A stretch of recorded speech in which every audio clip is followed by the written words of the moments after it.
All right. What's up, y'all? Hope everybody is doing well on this Wednesday, the 21st. Welcome back to the Onyx Report. We get settled in here. As you guys know, the Onyx Report is basically where black male justice advocates, such as myself, uplift black men and boys using critical analysis. So thank you for joining us. Today we are broadcasting on innerlightradio.com, on Facebook, and of course on YouTube. I didn't give a whole lot of warning for today's show, so it might take a little minute for some of my people to come on through. What's up, Big H? Hope everybody is well as we try and get in. And we're going to deal with a bit of a sensitive subject, so we will try and handle it with some care as we let people come on through. Let's see here. Okay. All right. Got a few people coming on. Yeah, I usually give a little bit more time and let people know a little bit ahead of time what I'm going to deal with. But today was a little sensitive, and I wanted to make sure that I approached it with the right amount of respect. But in dealing with some of the preparation, it is what it is. So bear with me. Hope you guys are well. But I do want to say, as I get this started here, that we definitely want to make sure that we support the channel and do so properly. So let me quickly shout out my subs and get into what we're getting into. So here we go.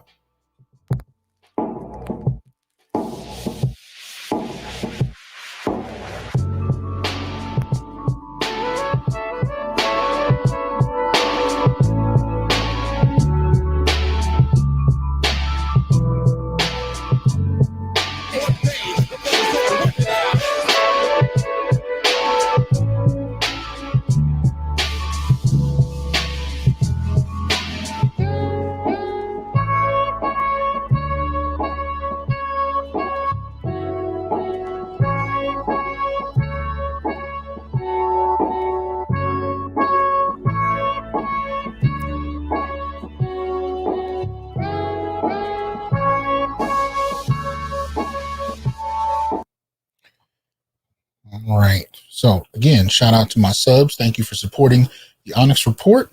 And for those of you who are also interested in doing so, you can do so in a variety of ways. You can come right here on the YouTube and click the join button. And right next to that, click the subscribe button and choose a variety of levels of membership.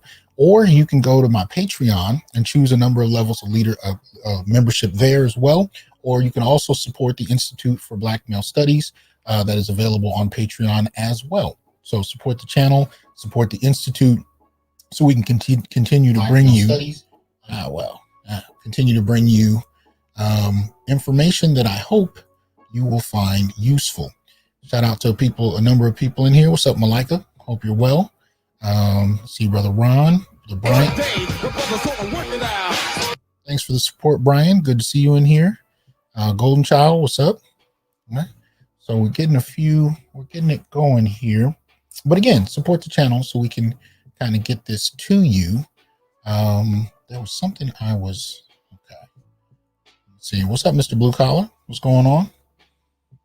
Where did it go? There was something that's what it was. Let me just quickly paste this in here so I can, excuse me. I can get this information out real quick and get it going. Anyway, all right. So there we go. And, yeah, so just that's what happens when you're kind of trying to cover everything yourself. It is what it is. Kashif, appreciate the Cash App. Thank you very much. Now, today is going to be a little bit different. The format is probably going to be more akin on a number of different channels. There's a reason for that, so I will get into that momentarily. Good. So now I can clear this stuff off the screen. Now we can get going. So let me start with a few things here. There we go. All right.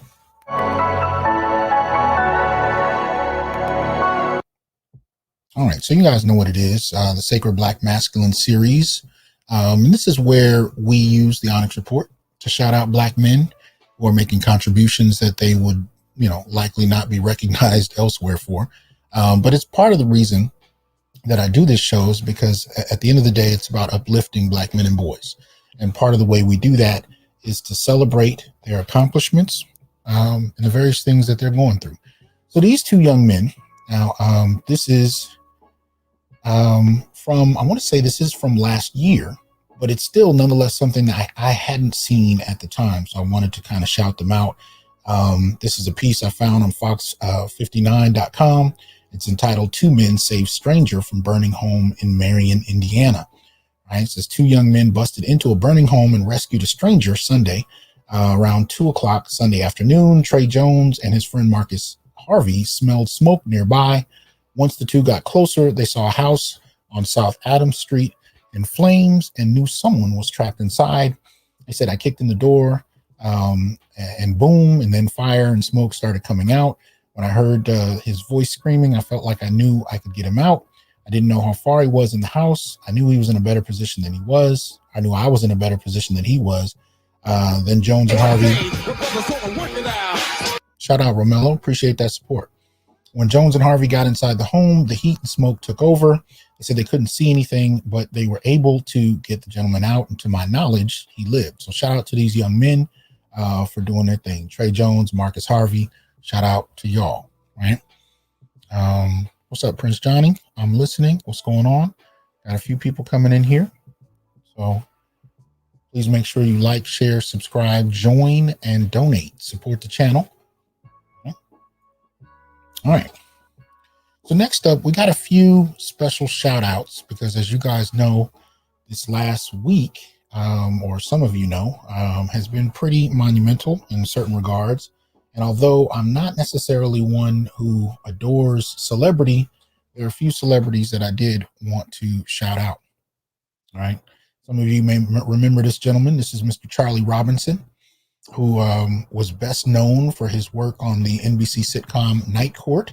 He was a theater, film, television actor. He was also known on the show as Macintosh or Mac Robinson, but he was a Houston native.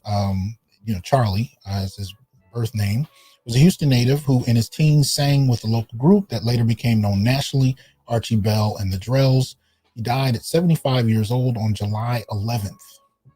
So shout out to Charlie. He will be missed. A lot of good memories watching him. I did not realize I didn't get anything on the cause of death, but that's been happening lately with a number of celebrities. Usually when they first announce it, they don't have it yet. And sometimes we can forget to follow up. But anyway, as far as Charlie Robinson, I just wanted to say shout out to him. May he rest in peace. Hope his family is blessed, right? So that's Mr. Charlie Robinson, who passed on July 11th, 2021. Right? Now, y'all know the one that's a little more close to home in terms of my generation and my particular upbringing, my relationship with hip hop. I was born in 74, right around the time hip hop began. So I grew up with hip hop, and one of the earliest artists that I remember hearing very early on was one Mr. Biz Markie, Clown Prince of hip hop, as he's referred to at times, who died at 57, right? This is a piece you can find on rollingstone.com. Biz, the pioneering rapper, producer, and beatboxer whose jovial goofiness, boundless, off-kilter creativity, and innovative music made him a singular presence in both hip-hop and pop culture at large, died Friday at the age of 57. It is said with profound sadness that we announced this evening, with his wife Tara by his side, hip-hop pioneer Biz Markie peacefully passed away. His rep Jenny Izumi said in a statement, "We are grateful for the many calls and prayers of support that we have received during this difficult time. While the cause of death was not revealed, the rapper had struggled in recent years with health issues related to his decade-long battle with type 2 diabetes. In April 2020, he was hospitalized due to complications related to the disease, and later that year suffered a stroke. Although the rapper was rehabilitating, his condition continued to decline, leading to premature reports of Markey's death in late June. Over the course of 5 albums, most notably 1988's Going Off and 89's Biz Never Sleeps. Appreciate that support, Barry. Let's see, Biz Never Sleeps. The producer MC, whose real name was Marcel Hall, developed his own style, unlike any other rapper at the time, a mix of half-sung and intentionally off-key choruses, riveting beatboxing, and silly humor that would earn him the nickname the Clown Prince of Hip-Hop and pave the way for gloriously bizarre rappers like Old Dirty Bastard. Although deemed one of hip-hop's biggest one-hit wonders, VH1 placed his 1989 classic Just a Friend at number 81 on its 2000 list of greatest one-hit wonders of all time. The rapper's impact extended far beyond hip-hop's greatest friend zone lament. Harlem-born, Long Island raised MC, was a member of the legendary Juice Crew, Queensbridge collective assembled by DJ Magic Mike and Marley Marl, and featured fellow rappers like Big Daddy Kane, Master Ace, Roxanne Shante, and Cool G Rap. And if you haven't had a chance to, you can go to Instagram and check Big Daddy Kane's statement about the passing of Biz Markie. It's touching and heartwarming. So shout out to the Good Brothers family. May you rest in peace as well. Long-time, lifelong fan of the Biz. I will miss him. What's up, Stylist? I see you in there. What's going on? So yeah, man, this was a sad one, you know, and we've been seeing this a lot. And this is something that one of my other favorite hip hop artists pointed out. This is Mr. Chuck D. And I believe it was on his Instagram that he put up this handheld list of hip hop artists that have passed away very recently, since December, in fact. It says Double K, MF Doom, who actually died during Halloween, but we didn't get notice of it till much later. Ecstasy, Prince Marquis, DMX, Black Rob, Shock G, Gift of Gab, I didn't know he had passed, and Biz Markie. A little bit earlier, we also got acknowledged Craig Mack, who passed away as well. So a number of my childhood and teenage favorites have been passing, and unfortunately, many of which are passing from preventable conditions. Many of them having to do with overall quality of health. But this is not inconsistent for Black men. Overall, Black men are grappling with health issues that many can argue are preventable. Much of it has to do with access to health care. Much of it has to do with going in, getting checked out. Some of it has to do also with, actually learning the skills of how to improve our health. Now, hip hop culture was never one that I would say really delved in deep as far as, investing in health. I mean, there was a movement very briefly in the late 80s where you saw, groups like the Native Tongue Collection, excuse the noise there, where they came together and actually were talking about, how you eat and taking care of yourself and so on and so forth. But by the time you had the rise of quote unquote gangster rap, you really didn't hear a lot about that. And I think as we got older, many of the artists, just continue to live a particular quality of life.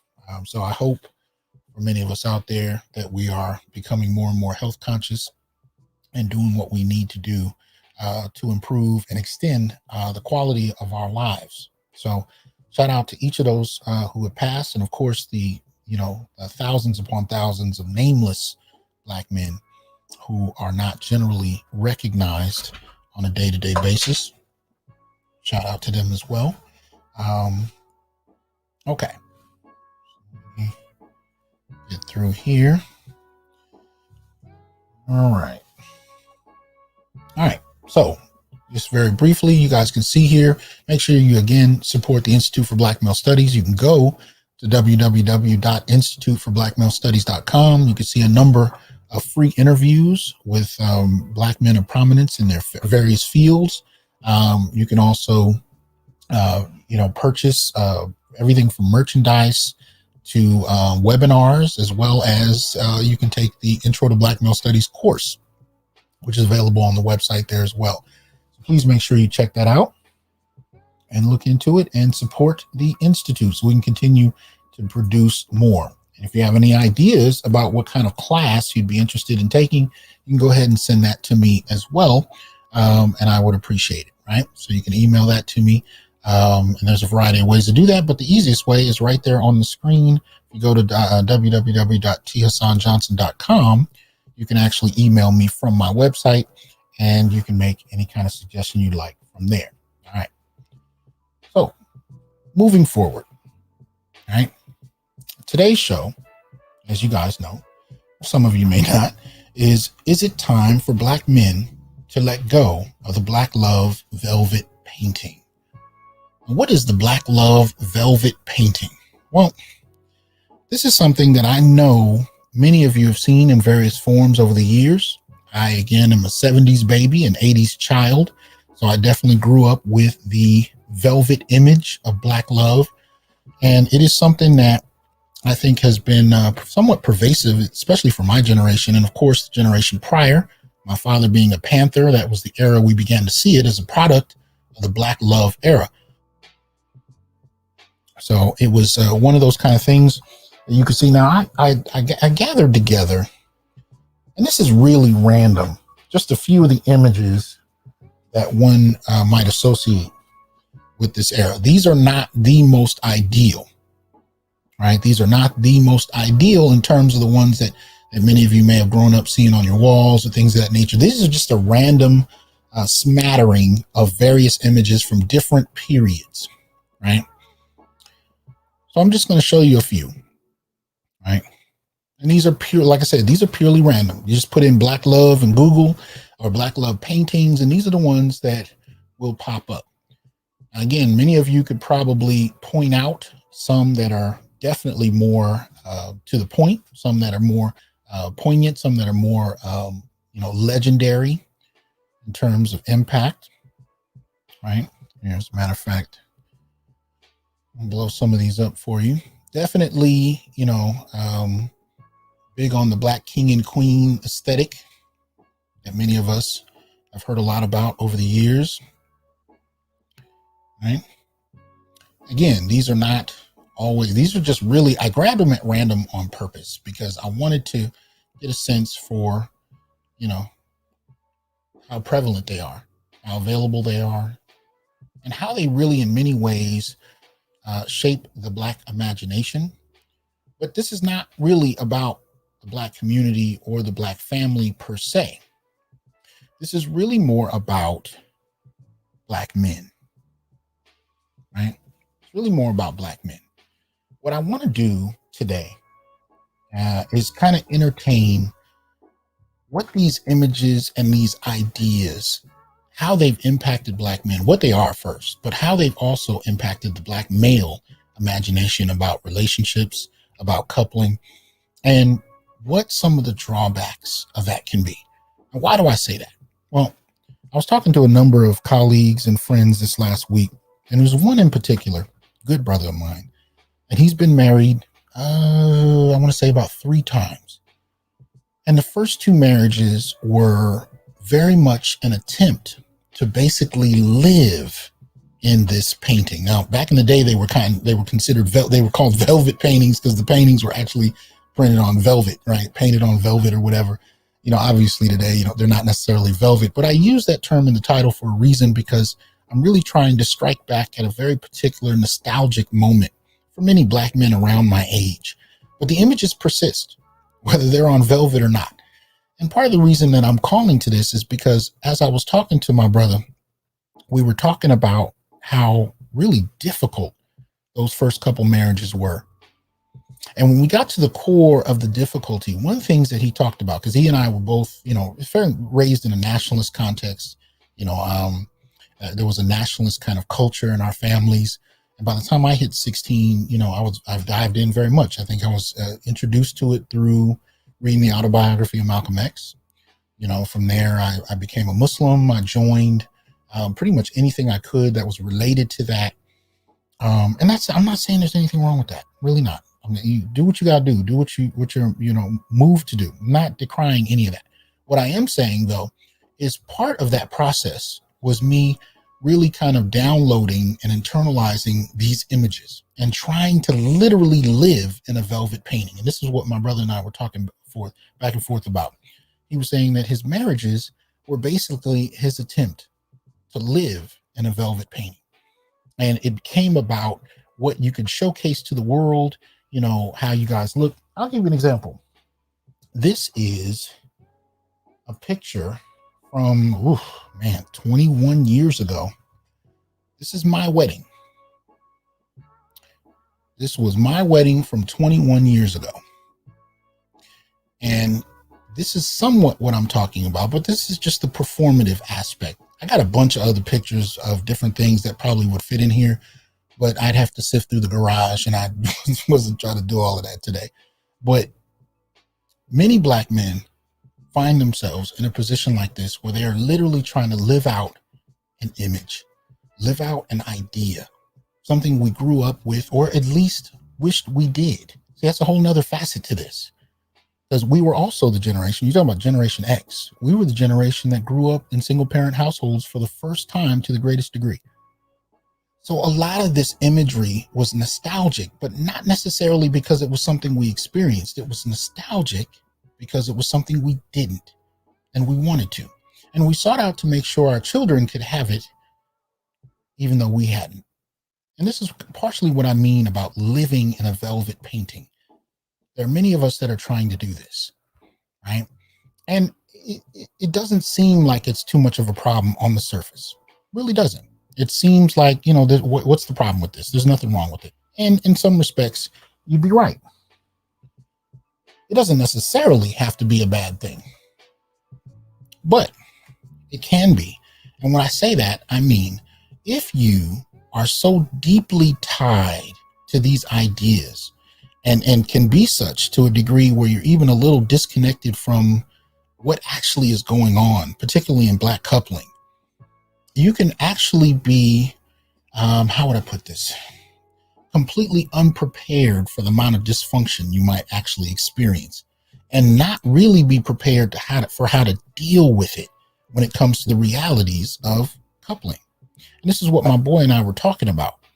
The ways in which we were living in an idea that ill prepared us for the reality of the relationships we were putting ourselves into. And mind you, this had everything to do with who we chose, who we tried to be with, what kind of relationships we tried to establish. It was almost like trying to live out, I don't want to say it. Well, yeah, I guess I'll just keep it to that. It's living out a painting. Yeah. And we weren't prepared for who we were actually dealing with. And that's one of the problems that can extend from this. You can actually reach a point where you're so disconnected from the person you're actually with based on the things that you're holding on to that this person may or may not even know about. But even if you're with someone that shares this idea, it can be, you know, it could actually be a bit of a problem if, again, you're not looking at it. Appreciate that support, JP. If you're not prepared to look at the realities of family backgrounds, the kind of behavioral cues that the partner you're with are maybe showing you that you're really overlooking. In other words, if you're not grounded in some kind of reality, this idea can become a problem. And for many Black men, it has, even though we've not really named it as such. This is an image that a good colleague of mine on Facebook had up. And I've seen a million of these over the last 40 odd years, you know, in various forms. I've seen it at people's houses. I've seen it on, especially by the time you get to the internet, I've seen all these kind of things. And I realized how much this has played a role in my life, but even in the lives of a number of the brothers that I've associated with. Because you got to remember, I'm faculty in Africana Studies.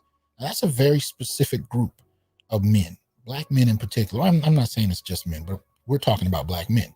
So there's a very particular cadre of Black men that go into a field like Black studies. And many of us, you know, have a nationalist orientation, and you'll see many of us trying to create this image. And I've seen many of us do it to our detriment as it pertains to setting up realistic standards for what relationships actually look like. how they function, who we're with, and whatnot.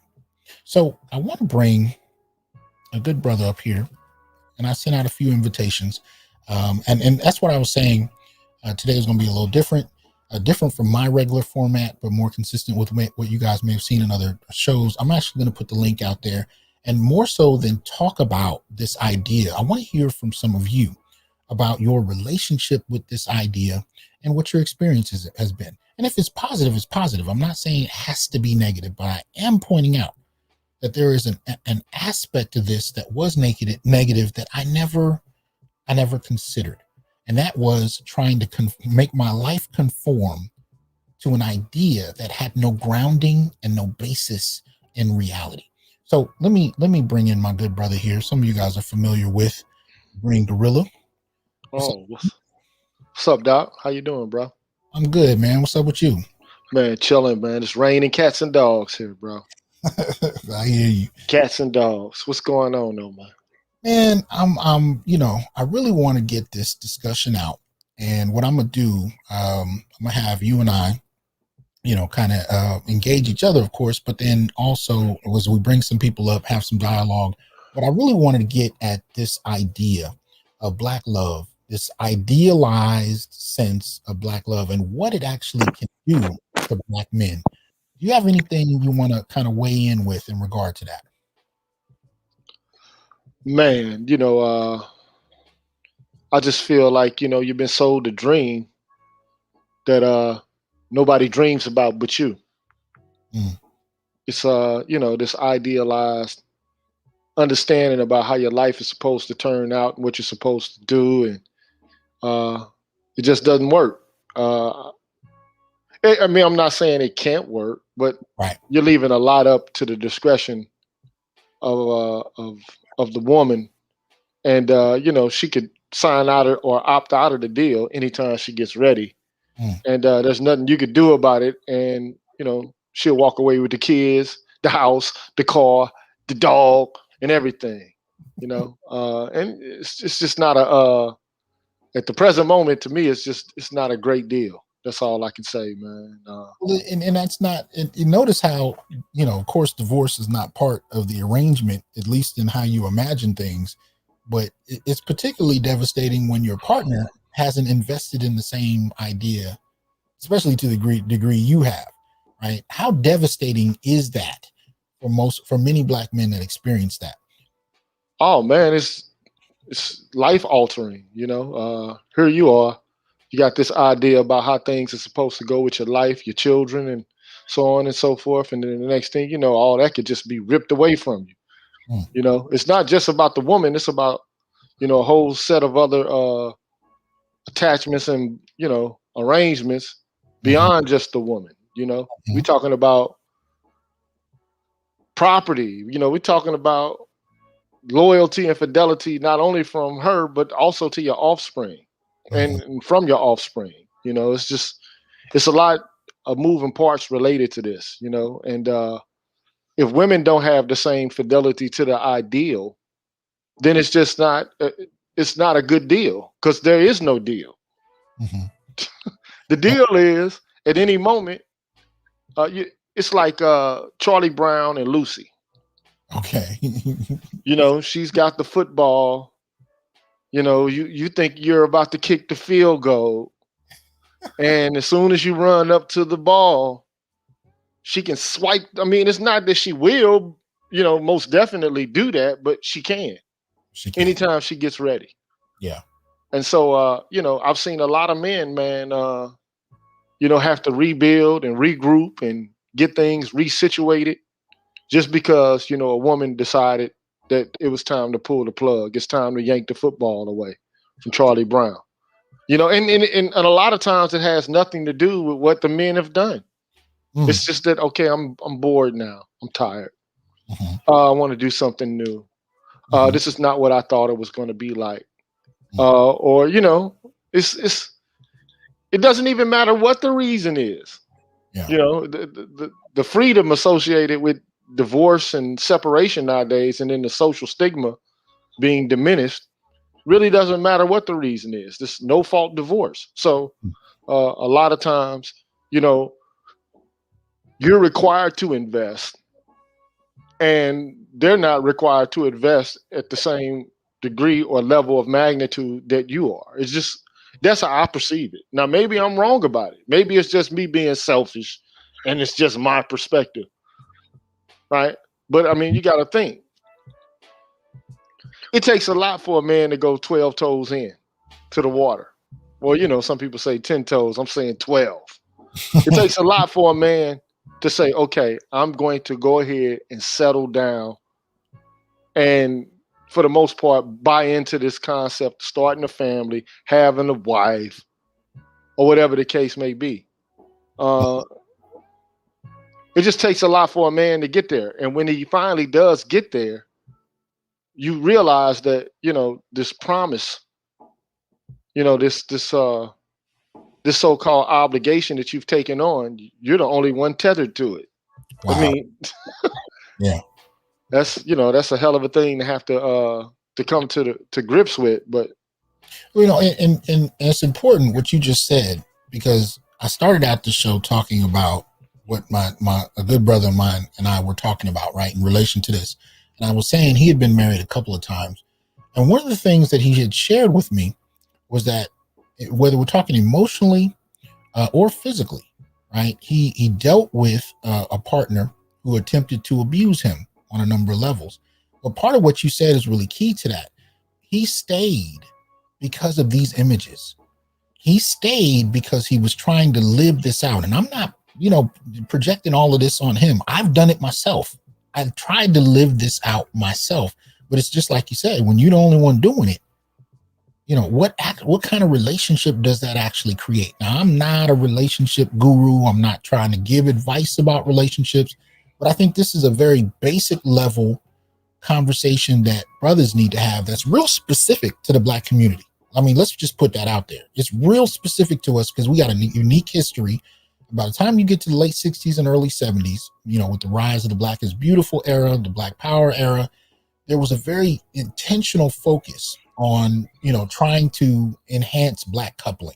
And we kind of idealized it in a certain kind of way.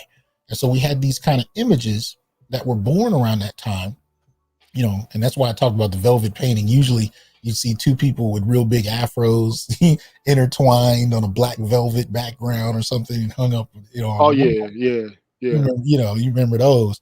But it's that idea, and it still persists. So this image here was an image that a good brother of mine had posted up on Facebook. And I have a lot of brothers and former students that still continue to post these because, in essence, this is what many of us want. This is what many of us grew up seeing on that wall, and we're trying to live that out. But there's appreciate the support, Keenan. There's definitely a break from what we imagine and what reality kind of gives us, right? And so I kind of wanted to explore that a little because I don't know, I really haven't heard too many people raise this as a point of discussion, particularly for Black men to consider. Again, like you, I'm not saying this can't work. I'm not saying it doesn't. I'm not saying, this is not a show about advocating for interracial relationships I'm not doing none of that. All I'm simply saying is, regardless of who you choose, we got to be careful about not letting romanticized, idealized images take priority over reality, to the degree, especially, that you may find yourself in an abusive situation or a problematic or exploitive situation simply because you really weren't paying attention to the woman you were with versus the woman you hoped she would be. That's one aspect of it I want to put on the table. Yeah, men are just taught to grin and bear it, to kind of capitulate to the idea. I mean, I've even had Black women tell me, older Black women, like the mothers of my friends, basically tell me, because, this guy's got a PhD and all of this. Make sure you get with a Black woman. Make sure you marry a Black woman. Don't you bring no white girl home and all of this. It's like, they're encouraging you to make sure that you keep it inside of a Black context, your love situation. But I mean, it takes two people for that to work. It takes black women as well as, black men to buy into that idea. And I'm not saying that black women haven't bought into the idea. But I mean, I also think that, right, black men aren't taught how to walk away. I mean, it's just assumed that black men will walk away because they don't want to shoulder the responsibility. Right. I mean, that's the common or prevailing narrative. Black men just don't, they got cold feet. They start breaking out in cold sweats Right. when someone talks about fidelity to family. And I, to some degree, I'll say, okay, that's fair, because all men have that reticence and that kind of carefulness, because they know how much can go wrong to some degree. Okay.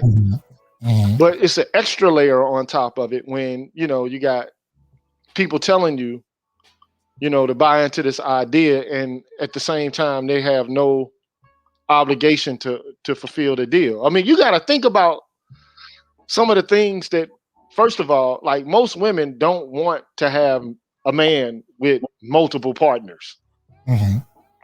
Okay, so like, when you're initially dating someone, the woman, she tends to take up a lot of your time, your resources, just to, let you know that, I deserve to be treated in a specific kind of way. I deserve to be treated well, and I don't want to deal with you, having a whole bunch of women, and I want you to pick me. I mean, for the most part, those are the kind of messages, whether they're implicit or explicit, that you get from women.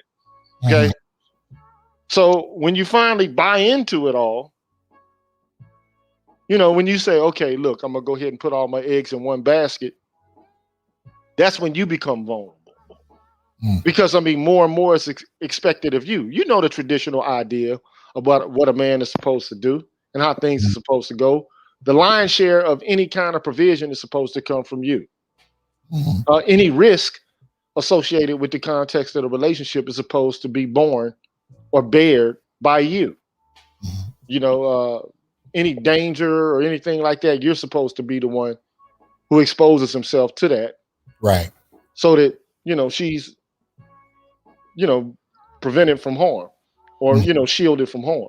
Right. We already know. Okay. So nobody tells young men, hey, the first sign of trouble, step off of it. I don't care what is going on. I don't care if you got kids. I don't care if, you got a house. I don't care what it is. I don't care if you got anything connected with this individual. If there's a sign of trouble, leave. When do men get told these kind of things by their fathers? A lot of brothers right now growing up today don't even have fathers. Right. Right. I'm not saying, I'm not saying that some fathers don't tell their sons this, but like, how many mothers are telling their sons this? Because they know the nature of women more than anybody else. And you would think that their fidelity would be to their sons, but often, more times than not, man, they're not equipping their sons at all to know how not to be exploited. So it's just a lot that can go wrong. And go ahead. Sorry. No, go ahead. Now, I was going to say that, it's a lot that can go wrong, and you're the one who's going to have to be the guy who cleans up the mess. Because there's still this idea that, women aren't capable of providing for themselves in the law and in society at large. It's still, I mean, even though women have just the same, opportunity to go make money as a man, and you're talking about black women, man, they're more educated, they're more built for the service-based economy than black men are. They don't require a lot of labor these days. I mean, you just need to be able to sit at the terminal. I mean, it all depends on what job you're talking about, but I mean, we've shifted from a manufacturing-based economy to a service-based economy. So these women, they're more employable than are you. They are, but we also have a coupling culture in the black community, right? That still proposes a kind of cherry-picked traditionalism, right? It's a cherry-picked traditionalism in that you can protect and provide as is needed, as is desired by your partner. But when it comes to, expecting traditionalism from her, feminism allows them a release. So it's a one-way exchange. And so what that usually means when you start talking about resources, when you start talking about income, it becomes this dynamic that many Black men have talked about, especially in the last 5 years, very publicly, where women will tell you, my income is my income, your income is our income, right? And it's stated in a variety of different ways, but what's yours is mine, what's mine is mine. This kind of dynamic. It's a very cherry-picked traditionalism. But when you think about the kind of imagery that many Black men walk in the door with, when we want to have that Black love ideal, that becomes a reality we're not prepared for either, because much of the time we're thinking about, we're going to face the world together, we're going to fight the world together, and so on. Or as my boy Stylist said in the comment section, when he thought about these images, he remembered seeing them in his friends' homes, usually near a home bar adjacent to a doorway shrouded with hanging beads, right? It's a very idealized, nostalgic idea that comes with a lot of assumptions that I think we bring to the table, but also assumptions that sometimes can be exploited in different ways. I want to bring up as well, to join this conversation, one Dr. Ronald Neal. What's going on, brother? Uh-oh, he dropped off. Okay, Oh so man, he'll be back in a minute. but what you said though, all I can think about when you say, women have the expectation that she's able to keep what she has, but you're supposed to still have to, fulfill the obligation of provision. The only thing I can remember, I'm a 70s baby, man. I grew up with hip hop. The only thing I could think of is Onyx, the rap group. Throw your guns in the air. Okay. And the Sticky Fingers has a line.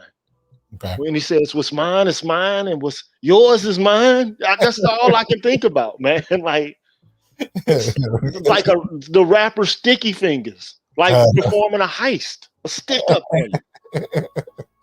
Well, let me go ahead. What were you saying? It's like you're being stuck up.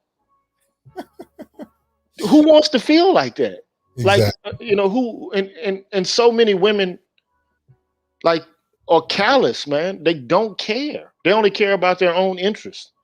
Even to the point where, like, you showed a video. I was going to show that video, but I just kind of pulled back from showing it. I guess I might do a show on it about the little girl talking to her 10-year-old father. Yeah, it even gets to the point where they'll pull away from you and make your own children turn against you and become disrespectful and rebellious to you. But see, we're talking about a whole bunch of things that can go wrong. But hold on. See, what makes that even worse is when you're tied to this image right here, and despite how you're actually being treated in your own family, if you keep coming back to this, how available are you making yourself to be exploited? And do you know how to walk away when nobody ever taught you what the guidelines are? Let me welcome Dr. Ronald Neal, who's no stranger to the show. What's going on, man? Oh, can't hear you, Mike. What's going on, brothers? What's happening, man? What's happening, man? Yeah, we can hear you. I hear you, brother. I'm glad you can make this one, man. Listen, man. I mean, all of us, you, Dr. Johnson, Green Gorilla, I mean, we are all pretty close in age, man. And so what happened, excuse me. Well, you remember these images. When I look at this image, man, back in the 90s, particularly, man, I mean, these images were all over the place. Mm-hmm. And hold on. Somebody missed. Okay. These images were all over the place. Let me just give you an example, man. So I was a graduate student at Vanderbilt between 1998 and 2003. Okay. And I lived in Nashville, man. And when I first moved to Nashville, I lived in North Nashville. I lived in the historic part of Nashville, Black Nashville on Jefferson Street. Mm-hmm. And there was a bookstore that was right around the corner from where I live called Alkibu Land Bookstore. Oh, yeah. Okay. And Alkibu Land Bookstore is still there. And they're still going strong and everything. And it was a part of the tradition of the Black bookstore, you know. Right. So I mean, you all know this, man. Black bookstores are very vibrant. in the 1990s and even before the 1990s and what have you, man. And you would walk into those stores and you would see these images, these portraits. You might see an image of what's supposed to be a black Jesus, right? Yeah. So you got this muscle-bound black man. You got dreadlocks. You got a muscle-bound, dark-skinned black man. He's dark now. He's super dark. Yes, sir. He got dreadlocks. He has a beard. All right, and he is hung up on a cross. You know, it's stretched out, crucifixion style or whatever. You know what I'm saying? Or you just see just a regular black man, dreadlocks, muscles, you know, beard and everything. And this is the Black Messiah. Okay, this is the image of the Black Messiah. Bro, you never see an overweight Black Messiah. He's never skinny. He has to have a beard. He never has a bald head. You know what I'm saying? He doesn't look effete or feminine or anything, man. This dude look like he plays for the Tennessee Titans. Okay, Richard Sherman, Richard Sherman. Yeah. There you go, Sherman, man. And so, and these images, they were so popular among black people, man. You know, particularly as you said, man, the nationalists, the Afrocentric oriented people, and what have you, and you know, those of us who dealt with women who had that type of sensibility, man, you know, that's what they cleave to. It's kind of like, so think about this, man. Remember when, you know, Black Panther came out, and remember the film, the Marvel film, Black Panther. Yes. If you remember, man, women were going crazy over M'Baku. Remember M'Baku? Yes. The guy who lived in the mountains and all that kind of stuff. You know what I'm saying? He was the antithesis of T'Challa. Okay, and they had to go to M'Baku to save the doggone kingdom. You know, at the end of the film. You know what I'm saying? From Killmonger, of course, right? But that's the kind of image of black masculinity that was very popular. You know, in that era, and then when you couple it with the Earth Goddess, right? The Earth Goddess. When you couple it with an Erykah Badu, okay, yes, sir. Erykah Badu during the 90s, on it, to break it down. You couple that, hey, you couple that with Erykah Badu during the 90s. And then later on, you couple that with Jill Scott. Yes, sir. Okay? Yes, I'm sir. talking about the Jill Scott that we were introduced to. Yes. All right. Yes. 1996, I believe. Okay? Getting in the way of what I'm feeling. There you go. You're getting in the way of what I'm feeling. You know, man. You couple that with Badu and Jill Scott, you know, and then a little later, I'm being more liberal here. India Ari comes around just a little bit later, you know what I'm saying? Sir. But India, she comes around a little later, but she doesn't look like Erykah Badu, right? Right. She don't look like Jill Scott, okay? But she does embody this type of earth-based. Yes. Woman and what have you, and we are going to strip. Here's the thing, brothers. We're going to get rid of all of the baggage of modernity, right? We're going to get rid of all of these layers of so-called Western civilization, and we're going to take this thing back to the very essence, and we're going to live an earth-based lifestyle. Today, talking about veganism and all that kind of stuff. You know what I mean? Right. And the women are not going to use birth control. They are not going to use birth control. There ain't no birth control in this thing. No chemicals, no vaccine, no chemicals, no nothing. You know what I'm saying? We're gonna do this. We're gonna do this thing naturally. You're gonna have the doulas. The doulas gonna come out. Natural childbirth. We're gonna do it the way the slaves did it. Understand what I'm saying? That's how we're gonna do it. You know. And so, yeah, those are very, very powerful images. But here's the thing, and you guys have already, you know, outlined this, man. The reality is that it never offset these images and even these kind of ideas that were embodied in these images. It never offset the impact of feminism. It never offset the impact of what happened to us after the 60s. It never offset. It never offset the impact of what I have been talking about, the broken contract. Okay, not the broken, but the contract that Black women destroyed.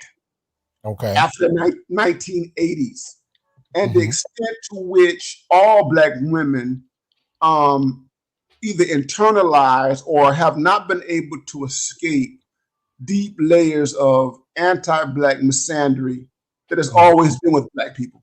Always been there. Always been there. We know that it didn't, from history, that anti-Black misandry is not just something that's peculiar to the 21st century. That it has been there. It was a part of the slave trade. It was a part of Jim Crow. When you listen to the blues, when you read people, you read Eldridge Cleaver, you read a whole bunch of people. Okay. It was always there. Yeah. And the thing is that these images, they're very and they were very seductive for a lot of Black men. And I have to be honest with you, brothers. I mean, I walked the fence, man. I walked the fence during that particular era of the 90s, because I was caught between Black nationalism and, I ain't gonna lie, man, and Black male independence. Okay. I didn't call it Black male independence at that particular time. You know what I'm saying? But I was caught against Black nationalism, which venerated Black women, which had no evaluations of Black women. I was caught between that and what I was actually experiencing in my relationships and in my interactions with the women in my lives. Right. So I'm caught between the Black goddess, right? The Black goddess who can't do no wrong. Right? She is infallible and that she is divine and everything like that. I'm caught between the Black goddess and the Black widow. Okay? The Black widow who kills her husband, who kills her, who kills the person who is closest to her.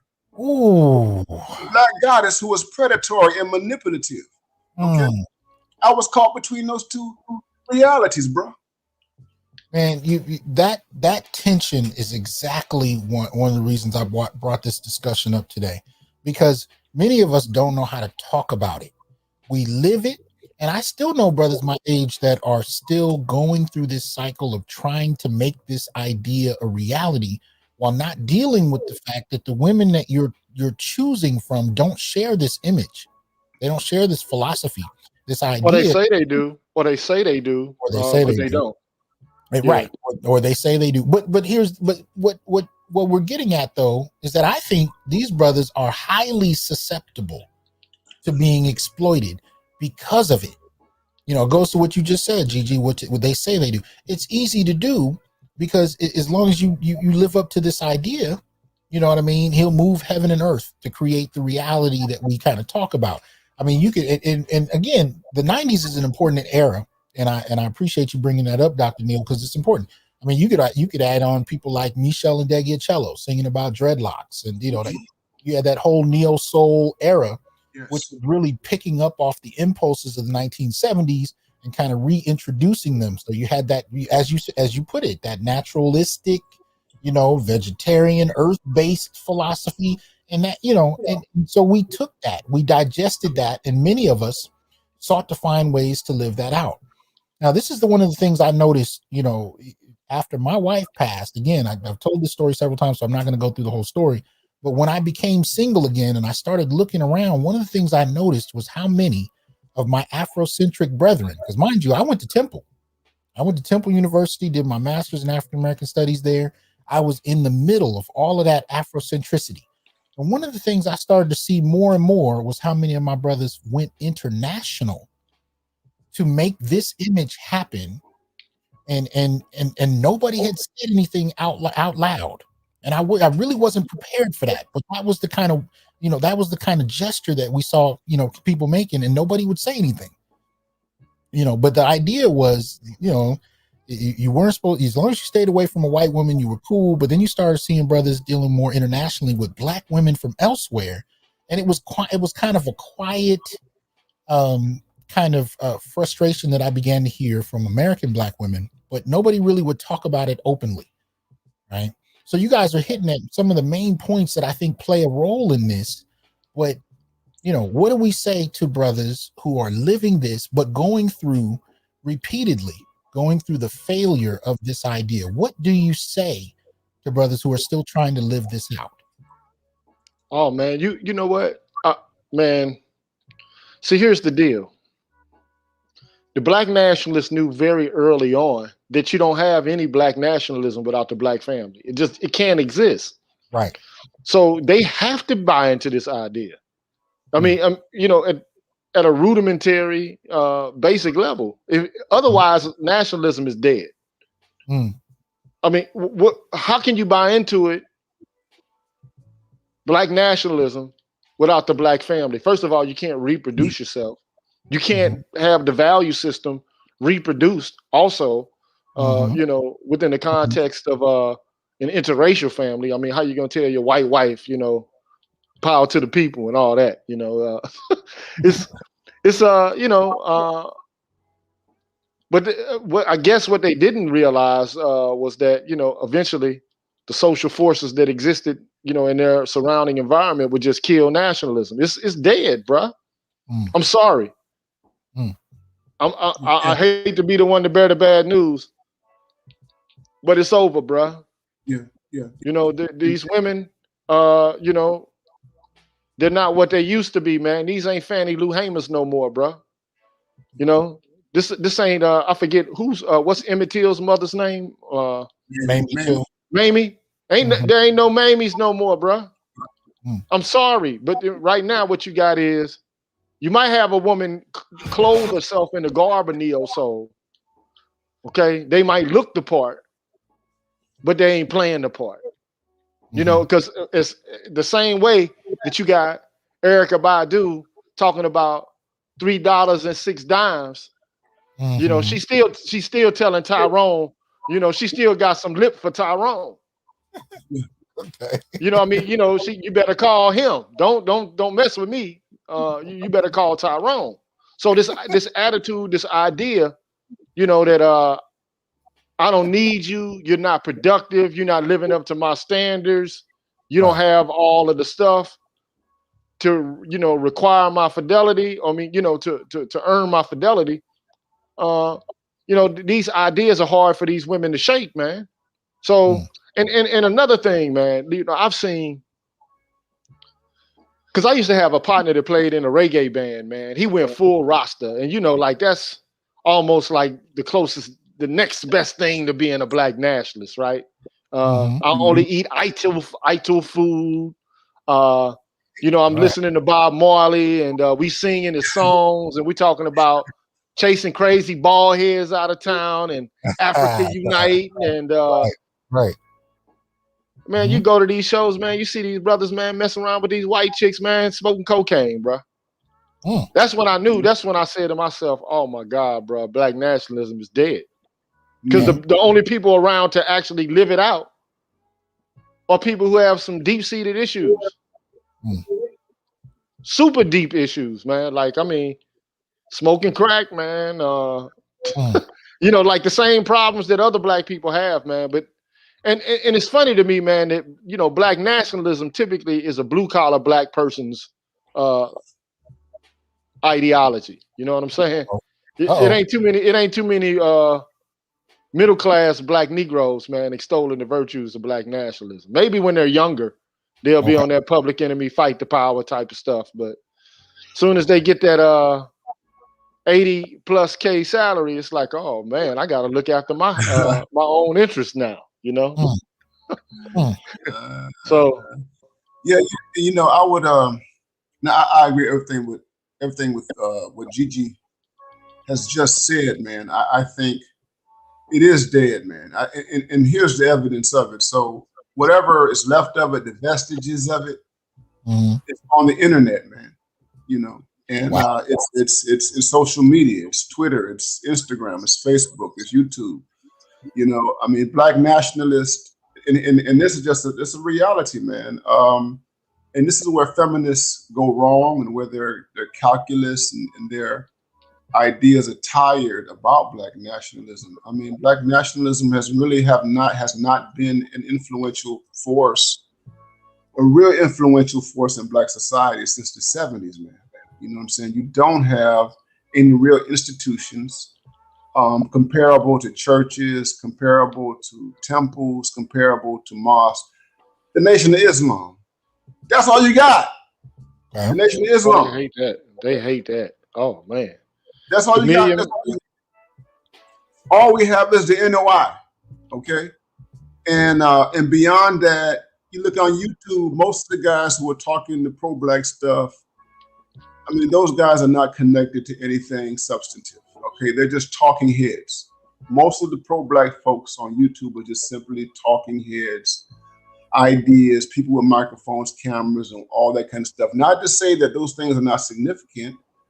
It says that the ideology is still alive, but it does not have the kind of potency. Here's the one I want to say to the brothers who are still in there, man, is that you have to take your lived experience seriously, man. I mean, black men have to take what they encounter in the real world for what it is. I mean, that is the true test of ideology, man. I really think the merits, the efficacy of any ideology, whether it's black nationalist or liberal or feminist, whatever you want to call it, its effectiveness and potency is tested by what happens in the real everyday world, our concrete everyday experiences with human beings.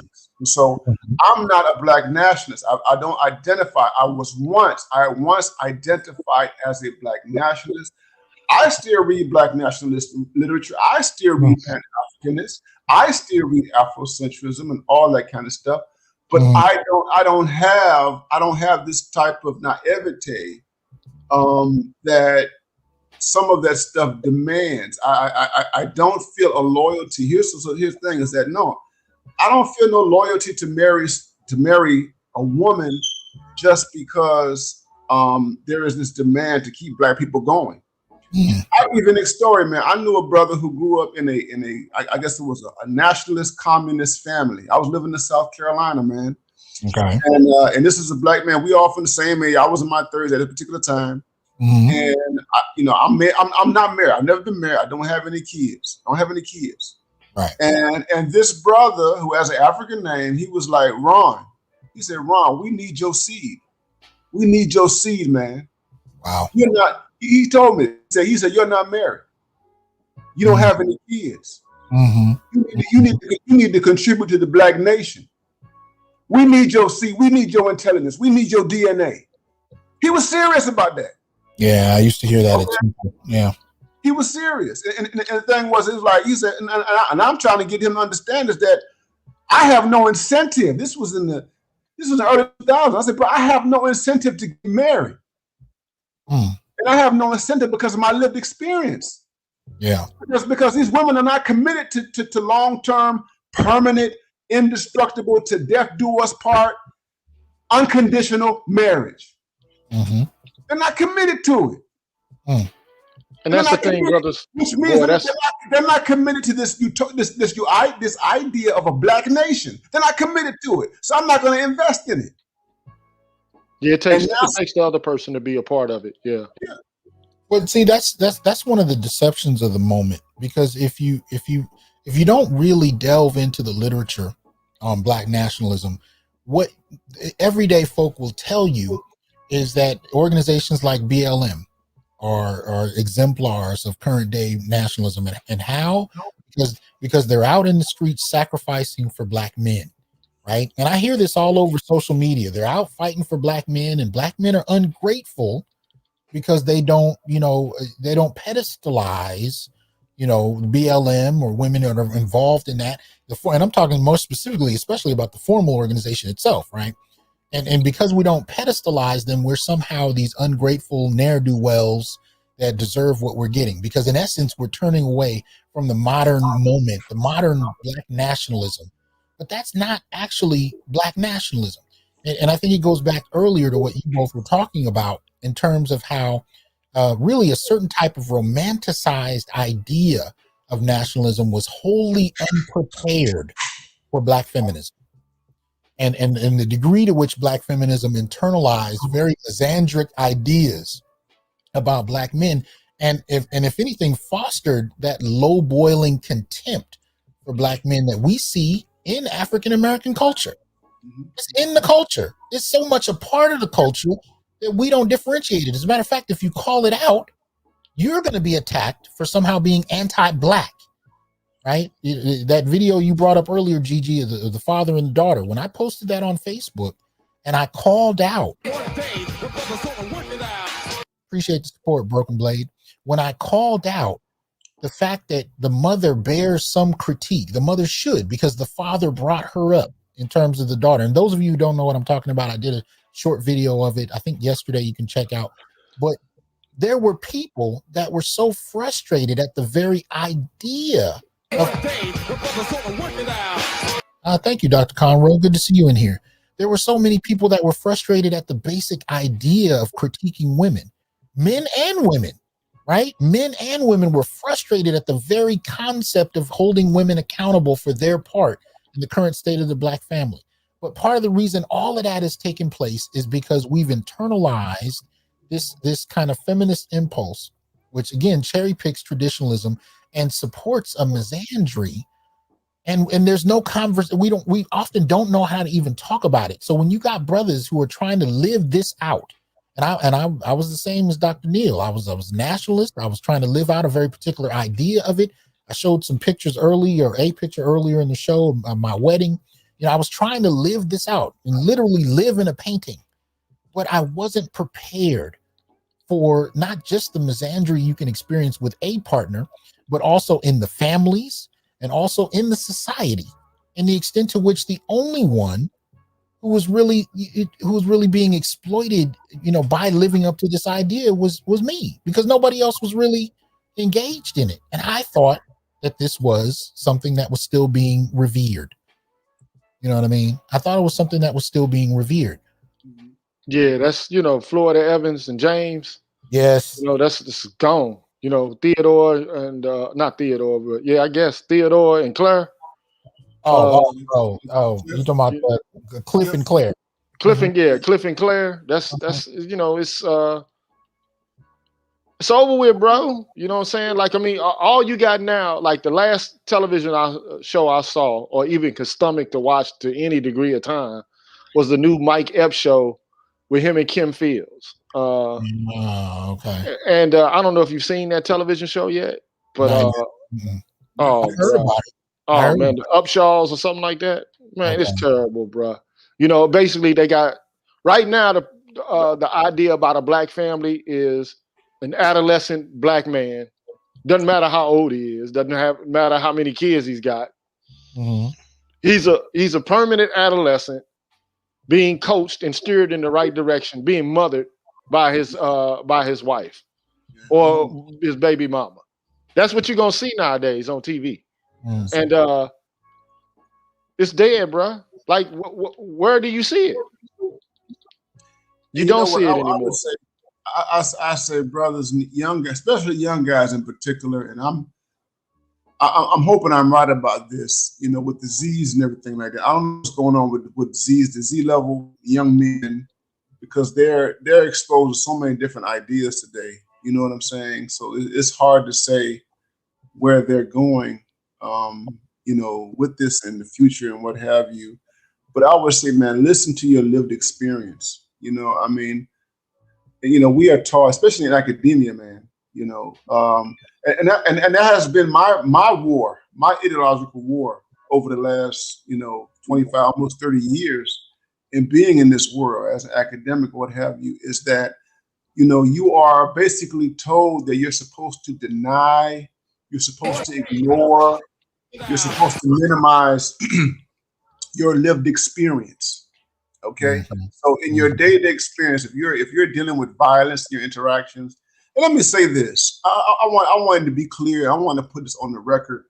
I've had wonderful relationships with Black women. Okay, I've had positive relationships with Black women. I'm not one of these people who all my experiences have been negative and harsh and blah blah blah blah blah blah blah blah. And I'm in all this pain. Who hurt you? That kind of stuff. Right. No, it's not there. But here's the thing: Black women are human beings, and Black women are influenced by everything that's around them. Okay, and the reality is that lots of Black women do not reject or assess or critically interrogate all the influences that are around them, including the misandrous influences and everything, and the cultural and historical influences. You know what I'm saying? And so the thing is that Black men have to, you look at what's going on and you allow that to be a measure, a calculus, a test of all of these ideologies. You know what I'm saying? And you don't stop there. You start with your lived experience, but you go further and you just look at Black men at large, and you start examining the world and everything. Anyway, here's the thing. Here's another thing to think about. So on my Facebook page recently, I talked about this young woman who is very popular in social media. Her name is Erica Lachey. And Erica Lachey is a woman, I believe she's about 30 years old, maybe 31 or whatever, but I think she's 30 years old. She's very popular. And she's on Instagram, she's on Facebook, she's on Twitter, she's an artist, she's a poet, all sorts of things. And she's a single woman. She's from what I gather from her social media presence, she's never been married, right? And she's nationalistic oriented, she's Black oriented. She might be a Pan-Africanist. I identify her as a Black nationalist, okay, in terms of how she talks. And she's always talking about Black men, right? And this is a woman, a very, very attractive, intelligent, you're in your 30s, and she's talking about Black men, defending Black men, and talking about Black families and Black relationships and all, and Black love. And she's not married. She doesn't have any children. Okay. She's not connected to a Black man. Okay. And she's kind of like Umar Johnson. Okay. So you got a Umar Johnson who he's the same way. Black family, Black love. We got to protect and defend the Black woman. How many children does he have from different women? Maybe he has two. From what I know, I don't know all the details, but I know that he has children from more than one woman. Okay, not married.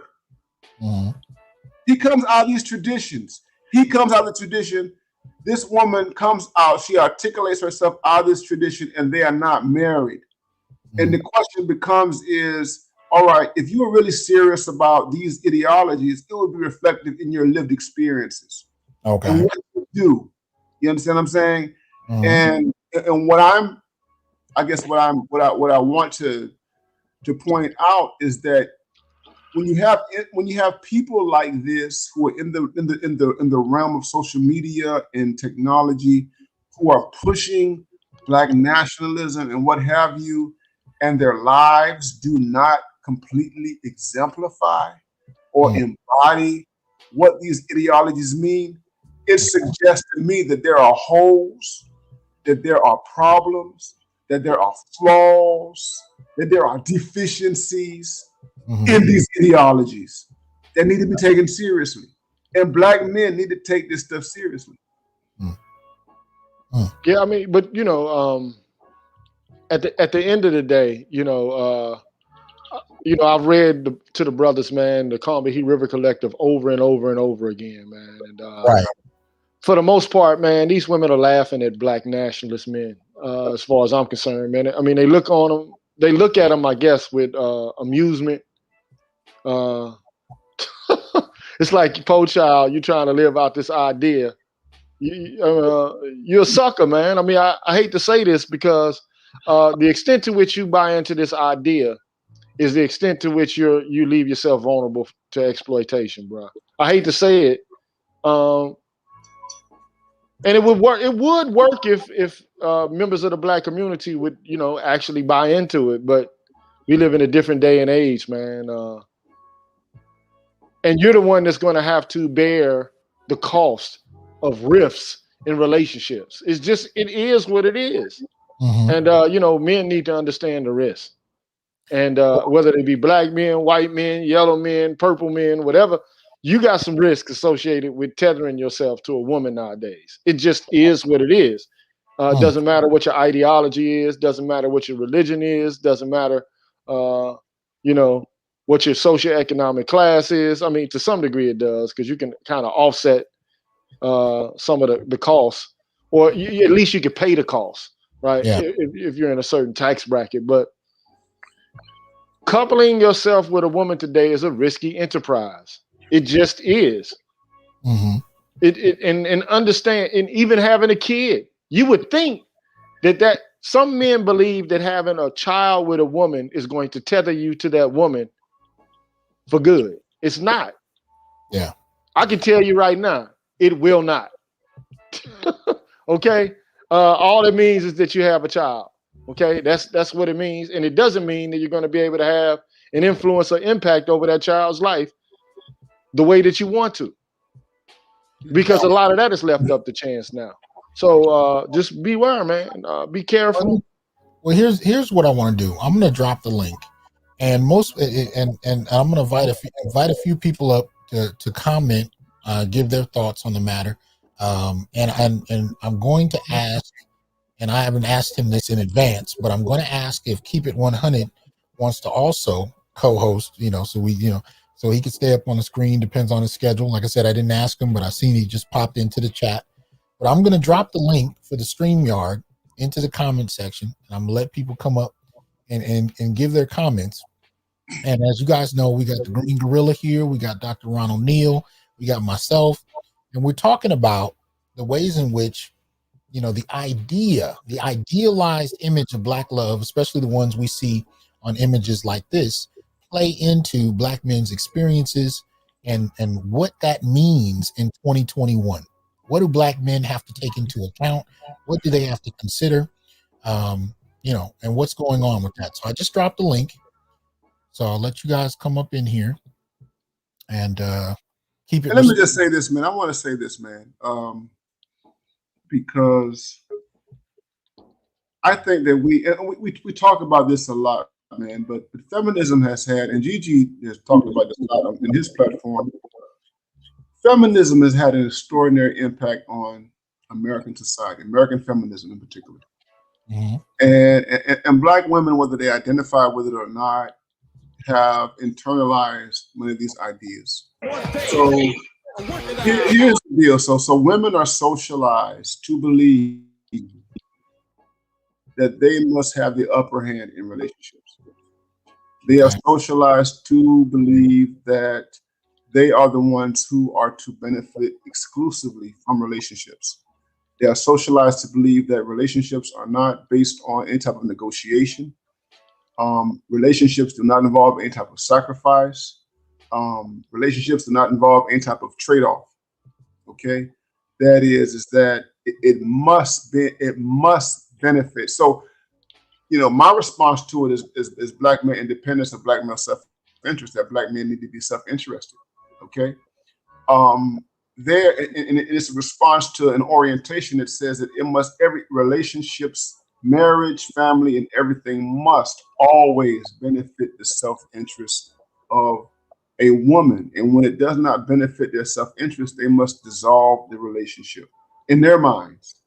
Okay. And so this is all over the place, man. It's all over the place in Black nationalism, Pan-Africanism, Afrocentrism. All these pro-Black positions have been neutralized, compromised, and even impotent in the face of all this stuff. So it's very difficult. Even when I meet women, when I see them online or meet them in person, and they have these pro-Black positions, man, you have to look at them with the side eye, bro, because you know how they've been conditioned. Okay. what we're gonna do, I want to have Charles and Keep It 100 Marcus. I want you to introduce yourselves. You know, kind of briefly give us your position. Because we got a couple of people in the waiting room. For those of you who are in the StreamYard waiting room, be patient. I'm gonna get you in here. But I want these two brothers to introduce themselves and give us briefly their perspective on the topic, and then we're gonna bring some people in. So let's start. We'll go in order of how they came in. Let's do Marcus first. Introduce yourself, brother, and give us your thoughts, and then we'll go to Officer Charles. Okay, what's going on, gentlemen? As usual, I am very happy to join the accredited fellows as an unaccredited fellow.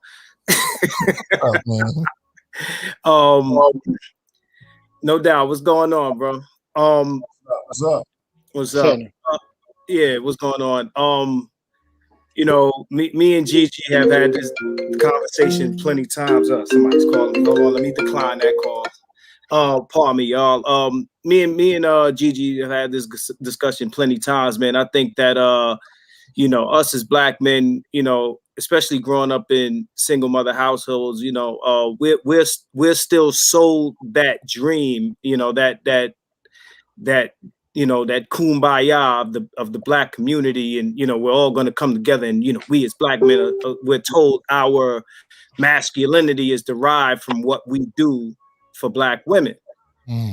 You know, and a lot of us believe that. A lot of us have walked away from that you know, as of late. But again, like, this is something I've challenged since I was young, because it never made sense to me, because I was always, you know, looking at it from a standpoint of what's in it for me. You know, I've always looked at it that way. But again, if your self-esteem is sold to you by what you do for women, and everyone else is, you know, believing the same thing and is taught the same thing, it's normal. I always say that only the first round of Africans knew they were slaves, and the second and third generations did not, because they were born into it and it was normal. So I say that for, you know, most black men that are born in, you know, the black community and black culture, it's normal to them to worship women and to, you know, derive their manhood by their service to women. Okay. Let's get Officer Charles introduction and an overview, and then we'll go to Ian. What's up, Officer? Hey, what's up? WordCon was fun, by the way. And Jesus Christ. I'm also known as a man called Fall. Okay. I look at this subject in a very, very delicate lens. Okay. It's like you want something so badly, but you know that shit ain't gonna ever exist. Okay. When you basically have to look at a situation and go through the statistics of it and say, damn, there's an 80% chance this chick is going to leave me. Wow. Even if we have a successful marriage. Mm-hmm. She's probably going to, let's say we have a disagreement. She's going to turn them damn kids against me. She's going to say, just like when you showed that video, by the way, that was my child. Oh, there have been repercussions. But we look at this and we look at these paintings. Matter of fact, I have the same painting, the one where the couple's coming out the rocks, called Made for You. Mm-hmm. I love the paintings, but at the same time, I'm looking at it like it's like a comic book to me. Okay. It's only good. It's only good in the imagination, not in the physical realm. Okay. Like, what have you done for me to even want to put myself on the limb? I had to say this to a female coworker not too long ago. Give me one reason black men should even trust you, let alone marry you. Okay. She tried to come up with some BS, and I said, no. I said, give us one reason. You turned your back on us in so many areas of history. You turned your back on us in so many areas of politics and education. Hell, you even turned your back on us when it comes to law and law enforcement. Mm. Give me one reason. And when we broke it down, she said, I can't even really give you any, sweetheart.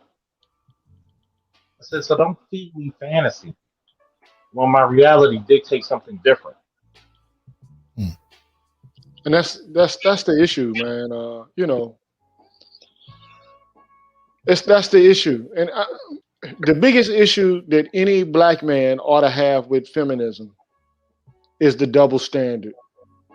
Is the mine's is mine and yours is mine viewpoint that it basically superimposes upon the female population, bro, or women. Doesn't matter what their race is. I mean, black women more so because of their economic condition and history in the United States. But the problem, the fatal flaw, and the one thing the feminists are not going to be able to, I think, over the long haul, be able to maintain is this idea that women ought to have choices.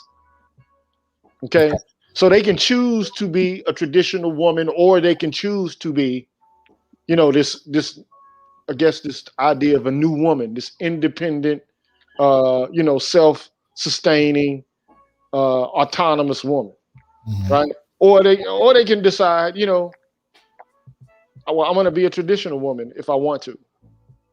Right. How does a man traverse the world where women are just moving in and out of social roles at will? Well, you know, I think one of the things you and Charles just hit on that really challenges the black love idea or ideal to the greatest extent is the use of the state. The use of the state against black men. Even if we just started and left it at divorce, what Charles said a moment ago was key, right? You know, half of marriages in America end in divorce, and 80% of that are initiated in the black community by women. How do you navigate the black love ideal knowing you have an 80% chance of having the state being used against you? You know what I mean? Let me bring in Brother Ian. Ian, I want you to introduce yourself and give us briefly give us your thoughts about this conversation. What's up, man? Ian, can you hear us? Uh-oh, I don't know what's going on. Ian, can you hear us? Okay, I'm gonna bring Ian down. And Ian, if you're in the back chat, go ahead and let me know when you get your mic together, and I'll bring you back up. We got a brother here, and I don't want to mispronounce his name, Kasank, I believe it is, but I'll let the brother introduce himself. I don't know if he's still there. Kasank, can you hear us? Yeah, I can hear you. Can you hear me? Yeah, now we can hear you. Yes. Okay. What's going on now? Okay, I want to touch on something that Dr. Ron Neal spoke about. Now, in the 90s, in addition to these bookstores, there was a proliferation of Black culture, and we call it Afrocentrism. And this came out, and especially in Brooklyn, with Dr. John Henry Clark, Dr. Ben, and many, many more. And they were lecturing, going to the lecture circuit, doing things like the slave theater and whatnot. And what was coming out of that we saw was the so-called Kemetic religion, understanding that we were the original Egyptians, that African history hasn't been told to us correctly. So there were these books written by Dr. Francis Cress Wells and many more disseminating this information. So that brought about this cohesiveness and this kind of like a feeling of Black nationalism. And again, what kind of spearheaded this was the idea of the ancient Egyptians and all of that, the king and the queen. Now, one of the things that we saw was that Black men and women were coming together under that guise to work together, you know, the Egyptian king and his queen and everything like that. But you know, I had the opportunity to talk with Dr. Clark when I was doing a documentary with him, and I said that, you know, if we just do lectures, this will never go anywhere. But if we teach it in terms of a culture, a tradition, a religion, it will bring us together. So we flash, you know, we cut to present day, and what we see is that brothers were very sincere about trying to bring this culture about, which you can see now in the so-called Hotep community, which is, you know, they have some problems, but there was, I think, sincerity, black men and black women together.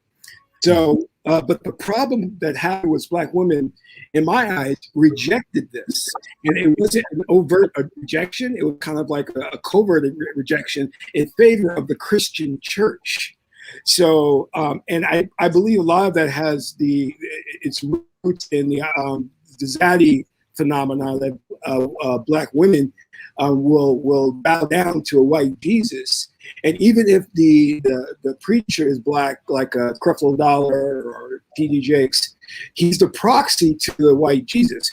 So what I'm saying is this: you know, we see these photographs of the black love and all that. We kind of had something that was coming out of the 90s, where it was a movement to bring us together in the form of the religion, you know. But it fell apart because black women rejected that in favor of the Christian system and ideology. So, but Okay. if black women had embraced it, I believe there would be that cohesion today. Okay, well, I appreciate that. We're having a little bit of sound issues with you, but I'm gonna bring someone up and bring you down. But I want people to respond, or anybody on the panel to kind of respond to what you introduced. But how do I pronounce your name, brother? Oh yes, Kisank Ma'akeparu. Okay, thank you for coming up, man. Appreciate it. I wish you'd have kept that brother on, man. Yeah, because I want to respond to Yeah, this. I wish you would have kept him on. He's on. Go ahead. Yeah. So here's my thing, right? If you just look at the empirical data, man, it demonstrates that you didn't start to see this rift in black family life until after the feminist movement and the institution of the Great Society programs. Okay. Basically welfare. You the man out of the home rule. Okay, you didn't start to see this breaking down of the tradition of the black family being together until you see these movements and these institutions come to the fore. So just my personal opinion, okay, based upon the evidence, I don't think Christianity is what it is. I think that what it is a new set of cultural and objective conditions which have obtained that women have bought into wholeheartedly, and it's unfortunate because I grew up in the same era, man. I went to the black bookstore almost every other day, man. It was called Sankofa where I came from. Okay. So I read Dr. John Henry Clark. I read Ben Yakinen. I read Ivan Van Sertima, Chiek Anthony Diop, Theophilo Benga, Anthony Browder, the whole nine. I read it all. Okay. And I do like black nationalism to some extent. But the point is, black nationalism never will work if black women don't buy into it. And I don't think it has anything to do with religion per se. I mean, I can understand, your perspective from an Afrocentric perspective. The Christian religion was a religion that was bastardized from the ancient Kemetic, and it was given to us, by our slave masters. But at the end of the day, these women haven't bought into it, bruh. They haven't bought into Afrocentrism. They haven't even bought into Christianity, as far as I'm concerned, man. I mean, it's one thing to be a Sino. It's another thing to live out Christian doctrine. And right now, these women ain't even living out Christian doctrine, bro. Nope. So it's a whole bunch of things going on. Hold on. We're getting some blowback from somebody's mic. Yeah, it ain't my mic because I ain't got YouTube on. Not me. That's Ian. I know it is. He's not up. Oh, okay. It's Charles then. Can you hear me? Yeah. But I want Dr. Neil was about to respond real quick. Yeah, I think that was Charles's mic. But Dr. Neil, you were going to respond to Brother Hasan. No. What I wanted to say is that what black women bought into is America. What they bought into is the. So Charles Murray, he was a black writer, very important, figure during the 1950s and 60s, contemporary of Ralph Ellison. He wrote this book many decades ago called The Omni Americans. And basically what he said in this book, that Black people are quintessential Americans, that Black people are not at heart. He was contemporary of Ralph Ellison. Black people, and he talking about, when he talked about Black people, he talked about traditional Black people. He was a Southerner. He came out of Alabama and what have you. That Black people follow the American creed of exceptionalism, respectability, and all these sorts of things, which aligns them with Anglo-Saxonism. Okay, and that Anglo-Saxonism is caught up, is enmeshed in Christianity, American Christianity. Here's Black women chose something that they felt was superior to what Black nationalists and what Afrocentrists offered. And what is that? Whiteness. Yes. Liberal individualism. Yeah, Liberal individualism, I can do whatever the hell I want to do with my life. I don't have to be tied to a traditional structure, the nuclear family, patriarchy, whatever you want to call it. I can live how I want to live. I can screw anybody, whoever I want to screw. I can have as many abortions as I want to have, that sort of thing. Black women bought into it.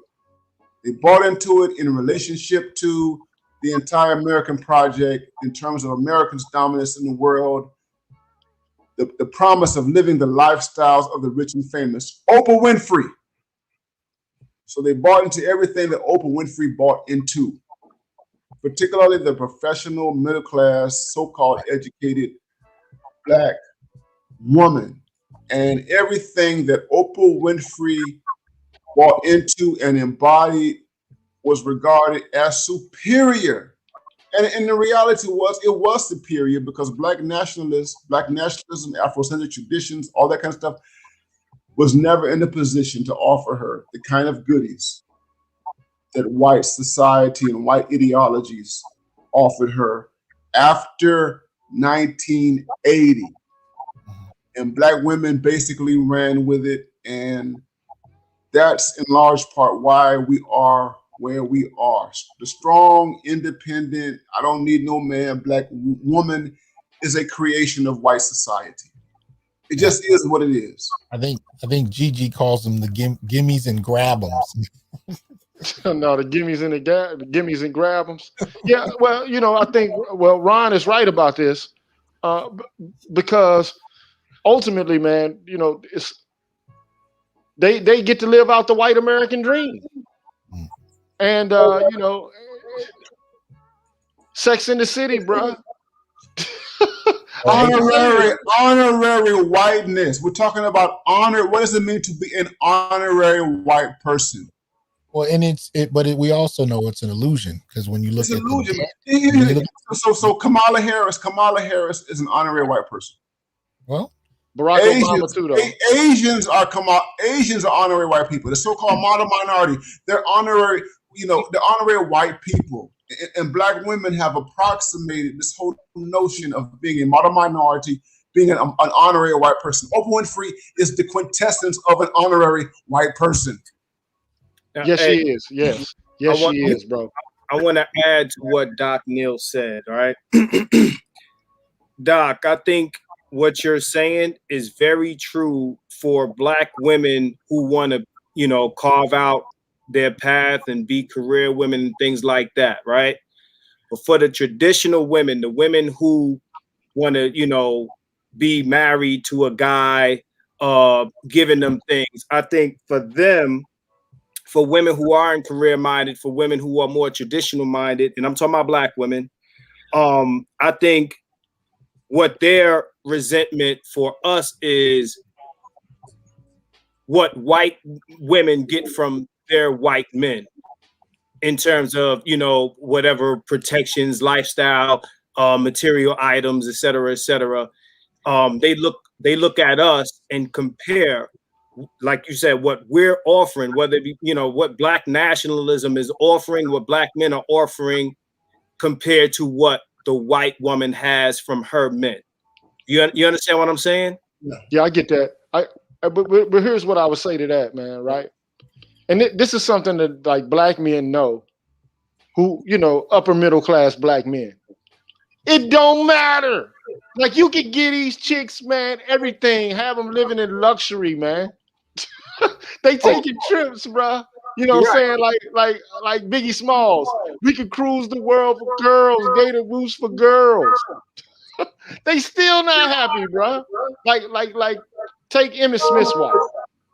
You remember that clip that she had where she went basically just complaining about how Emmett's not, he makes her walk behind him. And Emmett's like, damn, I was trying to think. I'm about to go to a speaking engagement. I'm trying to run through my thoughts so that I could, you know, figure out what it is I'm gonna say. And you know, it's just so many like Saweetie and Quavo. Or it doesn't matter. You can have all the money, you can have all the status and be able to give them everything they want. They still acting wild. They still going crazy. Because you can't give them white. Here's hold on. We got a few people going at the same time, and Officer Charles, I don't think we can hear you that clearly, man. I'm not sure what it is. Come back in. Okay. Hasan, you were going to respond, and then I want to give Malika and Ian a chance to say something. Okay, so here's the diabolical part to it. I'm going back to the 90s again, where the Black national movement was really, really popping. And what the sentiment that they were putting out, again, what Dr. Neil was saying, was that Black men need to be with Black women. And they did this to the books and to the posters, everything. But here's what we did, and this is where we ventured off into misandry. So you see, Black women used other Black men to shame Black men who were dating interracially, to put them in place and to stay with this vision of a back to Africa or having a nation of our own, when Black women had no intention on following through with that. Case in point, where they celebrate the royalty and Kamala Harris. So there's that double standard there. So we know clearly that although Black men were really serious about making this Black nationalist thing happen and rebuilding whatever you want to call it, Africa, or, what's the Black Panther future city, Wakanda, where Black men were serious about doing that, Black women had no intention of honoring that contract and sticking with Black men. Okay. Yeah, and I think before you jump in, Gigi, because Kasanka, I'm gonna have to take you down because we got a long list of people trying to come on in. Gigi, go ahead and respond, and then we'll give it to Ian to introduce himself, give his thoughts, and then Malika. I'll keep it brief. I think Black women were into Black nationalism at one point. Like most of the members of the Black Panther Party, were women. I think at some point they shifted focus and they bought into the white liberal, neoliberal ideal. I think Ronald Neal is right about that. And the reason that they did so was because it brought them closer to whiteness, and the success that you're able to gain from being close to whiteness. They're honorary minorities. It is what it is, and you still are a broke Black buck. Yeah.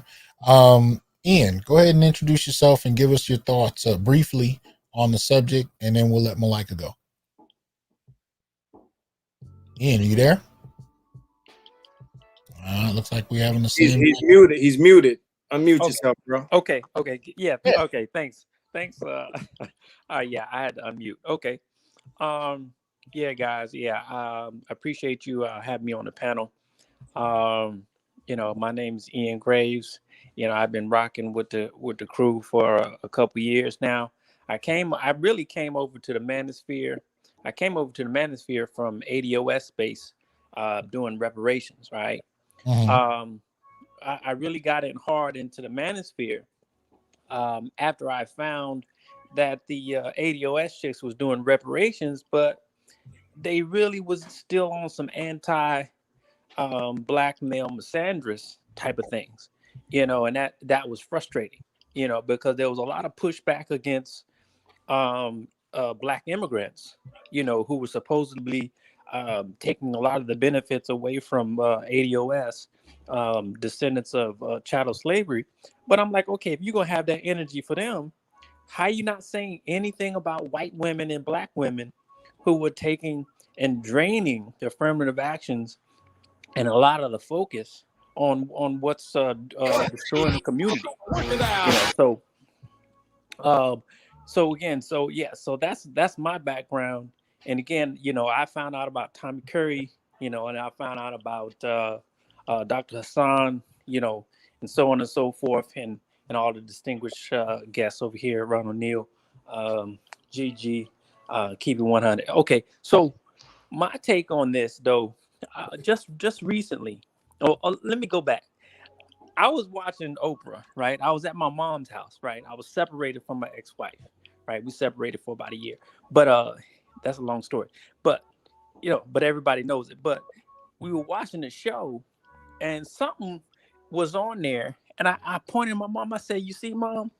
And my mom cried because my mom said, "Yeah, I could have been home. Instead of trying to go out there and get the bag, because my parents were married." I could have been home taking care of you and your brother, like basically like a traditional woman could have. I didn't have to be out there trying to go after the bag and trying to get a career. I could have been focused on you guys. And she said, "I think I neglected." So she cried to me. So a lot of people think that men in the manosphere are broken and this and that. Like we've had our experiences, but I'm not jaded. My own mother has apologized to me. I've had girlfriends, even though they didn't work out, they've told me the truth with regard to, really how messed up, feminism is, even though they can't necessarily get away from the behavior. Let it go. Yeah. But that it is what it is. And then just recently, I have a friend, he kind of like set me up. He brought me on a panel because he saw that I have a group, a Facebook group called Black Men Conferencing, Planning, and Building Initiatives. So he brought me on, and he wanted to put me with some other brothers, right? He basically ambushed me, my own friend, because he does not like the idea of focusing on black men, right? And so basically, just recently, I had to cut off a good friend just for that reason. But my thing is, he wanted to get on there and talk about, okay, there's an apathy with regard to black men and black women, or black men need to stand up. And once we stand up, black women are going to come along. And I'm like, man, that's not even what the case is. The community is what it is because you have single mothers that are raising these men out here to do what they do is, whether they're out there thugging and simping and whatever. All of that is not, because he tried to say it's based on trauma, and we need to have these group chats, between black men and women to get out our trauma. And I'm like, it's not trauma. It's the fact that black women are raising these men. It's not trauma, because if it was trauma, we wouldn't have came out of chattel slavery and built Black Wall Streets if it was trauma. You know what I'm saying? We came out of Black Wall Street, like, wearing white. You got the old pictures with us wearing white. We came out there looking like angels. You know what I'm saying? Like nothing, like we ain't never even been through nothing. So it can't be that it's the trauma. It's a choice and it's a mindset that black women took on. You know what I'm saying? And you're based on the show that you did about breeding black males. We were bred into this. You know what I'm saying? But we were bred into this after chattel slavery. You know what I'm saying? This is a new breeding. You know what I'm saying? We had the old breeding. Now we have a new breeding based on this, I guess it's second or third wave feminism. Mm-hmm. Okay. Appreciate that. Malika, let's get you to introduce yourself and give us your thoughts on this. And then we'll, we got Rob O up here after that, followed by Jose. So Malika, go ahead and jump in. Peace, brothers. Peace, brothers. It's an honor to be on this esteemed panel. I'm just a good brother that loves to talk about our people. I'm a Gen Xer just like you, gentlemen. I love these images. I had some of these paintings. I grew to go to these bookstores ever since I was a teenager and up to an adult. Mm-hmm. But one thing that I realized that it's romanticism. It's a lot of romanticism programming, and it's beautiful that we see ourselves in these beautiful lights, but here's the one big problem. And BGS has said this, you said this on Dr. Johnson, and also Kevin Samuels. Men have never changed their roles. We've always been the attentive. We always been the protector, provider, problem solver. The women's roles have changed. You know, Erykah Badu can sing great songs and talk about love and being the queen mother goddess, but she's still a baby mama of 3 kids by 3 different dudes. Jill Scott can talk all this stuff, but I remember when Jill Scott had the afro and she was talking about thickness and everything, but now she got her cleavage showing and she's doing all this other stuff, and you know, she's twice divorced, and you know, she's turned around how the way she was with her ex-husband who was a simp. Right. And, you know, we just talked about Umar Johnson, but they're talking about, you know, Umar Johnson talking about we need to give to these women, but Sister Shahrazad Ali said one problem. Our big problem is not trying to be queen mother goddesses and king father goddesses. The problem is that we don't get along. And she said it's a convenience that we have that. It's a first world problem, like Kevin Samuels has said. And one of the big first world problems is what Dr. Neal said, that liberal individualism has conditioned our Black women for the past 60 years. And Black women get to live out the delusion of white women's freedom at the expense and the detriment of Black men and Black families, and most of all themselves. And this is where we see ourselves in this situation where we get the Black misandry. We get these ideals that, well, I can do battle by myself and I don't need a Black man until I'm about 50, 60, 70 years old. And now I want somebody, but I gave all my years to riding the carousel, to some corporation and doing whatever I wanted to do. But now I want a man and I think I deserve a man. But now you calling up Kevin Samuels 3 to 5 days out of the week and try to figure out what I need to do to get a man. And the biggest problem is that delusion has crippled your mind, crippled your grandmama's mind, crippled your sisters, your aunties, just majority of Black women's mind throughout generations, that you don't know how to be with a man and you don't know how to keep him. And the thing is, it's not just having sex with him. It's not just doing these right, just connecting to your man. The thing is, we have no problem. You want to connect with you women. But the problem is we're tired. And these images that you keep showing, and we can see all these beautiful images and we can see videos, and, you know, Taraji P. Henson can go on BET saying that you want us. But the problem is, why should we get you back? Because you're not showing us anything. You know, you can talk the talk, but you don't walk the walk. And the expectation is that we just need to accept you back. No. There's been a lot of damage done. I'm not saying, brothers, we haven't done damage, but the damage is very big and proof and showing that what you've done. And they can get mad and say, well, what have we done? Why are young boys uneducated? Why can't they read on a 4th grade level? Why are they on the lower totem pole? Why is it that we cannot be in a relationship and you women are divorcing us at a 70% rate? Why does the abortion rates are high for Black children, and women, you're using it as birth control? Why is it that you got to have a 2021 voting poll? If we don't vote for Biden, we're not considered Black, and you women back it up. You women use our deaths as an expense to make money. But you want us to come back to you and want us to accept this Black love. There's no Black love. But the thing is, when we have this talk, like BGS says, when we come to the table and we want to talk about this, you don't want to hear it. You're like a little kid, la, la, la, la, I don't want to hear it. You got your fingers in our ear. But we're talking about that liberal individualism. When the individualism gives you the ability to totally cut off your love and total connection to your boys and to your man. And that separates us. And you're wondering why we're not coming back. Black men, we have no problem coming back. We never left. We never left. We are standing right here. But the thing is, we're giving you the side eye. And the thing is, if you want us to come back, what are you willing to do for it? We set out these things. We want feminism. We want feminism erased out of your mind. But we want femininity. We want respect. We want honor. We want trust.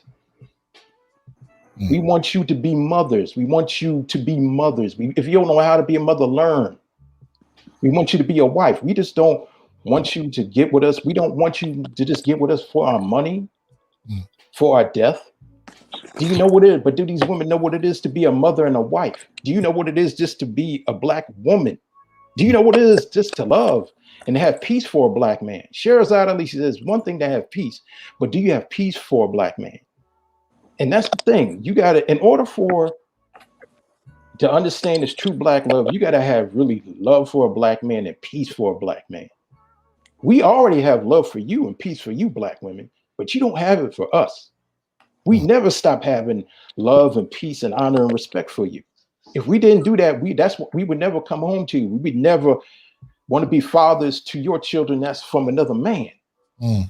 We would never want to, you call us the garbage men of the society. We never would date overweight Black women. We would never want to get with Black women that are over the hill. So this is a thing that we got to think about when they talk about we don't love you. What? Okay, let's weigh that. Okay. Anybody want to respond to that? And I think what Malak is pushing is the idea, and I think this is hard for some Black men, particularly in the Black manosphere, because we do have ego. We do have this thing where we have a level of pride where we can't admit this.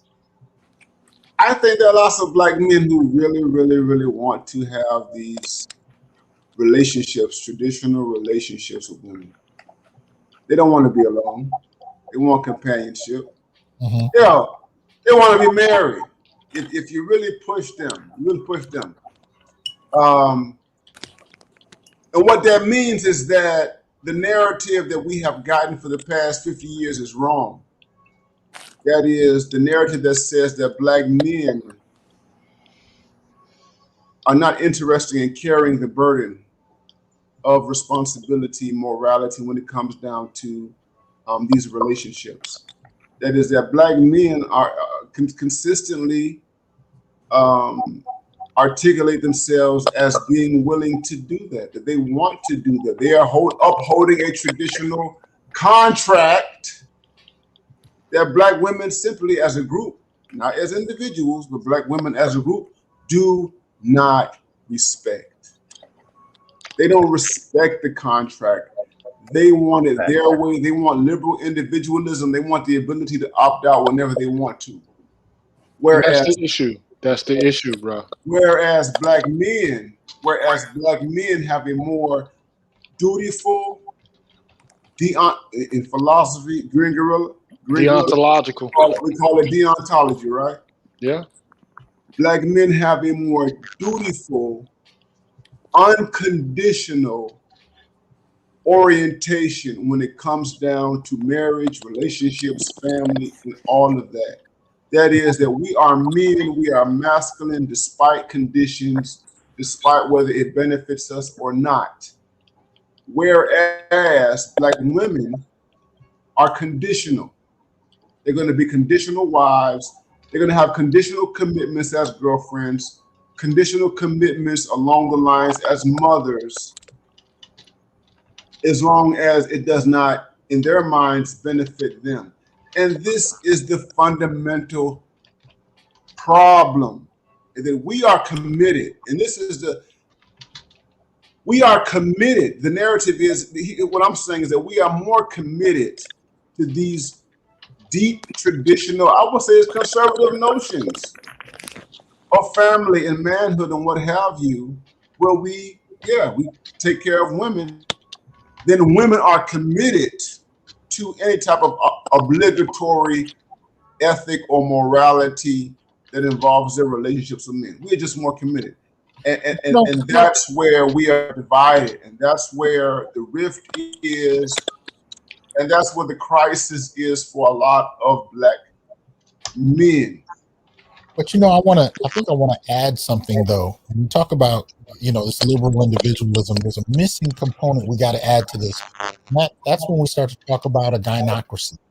Because part and parcel to that individualism is also the desire to control men, to control, dominate, and dictate. See, when we talk about a gynocracy, fundamentally what we're talking about is a female patriarchy.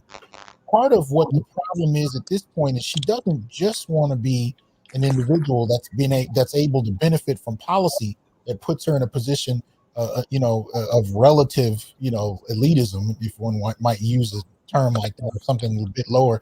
But she also wants to control.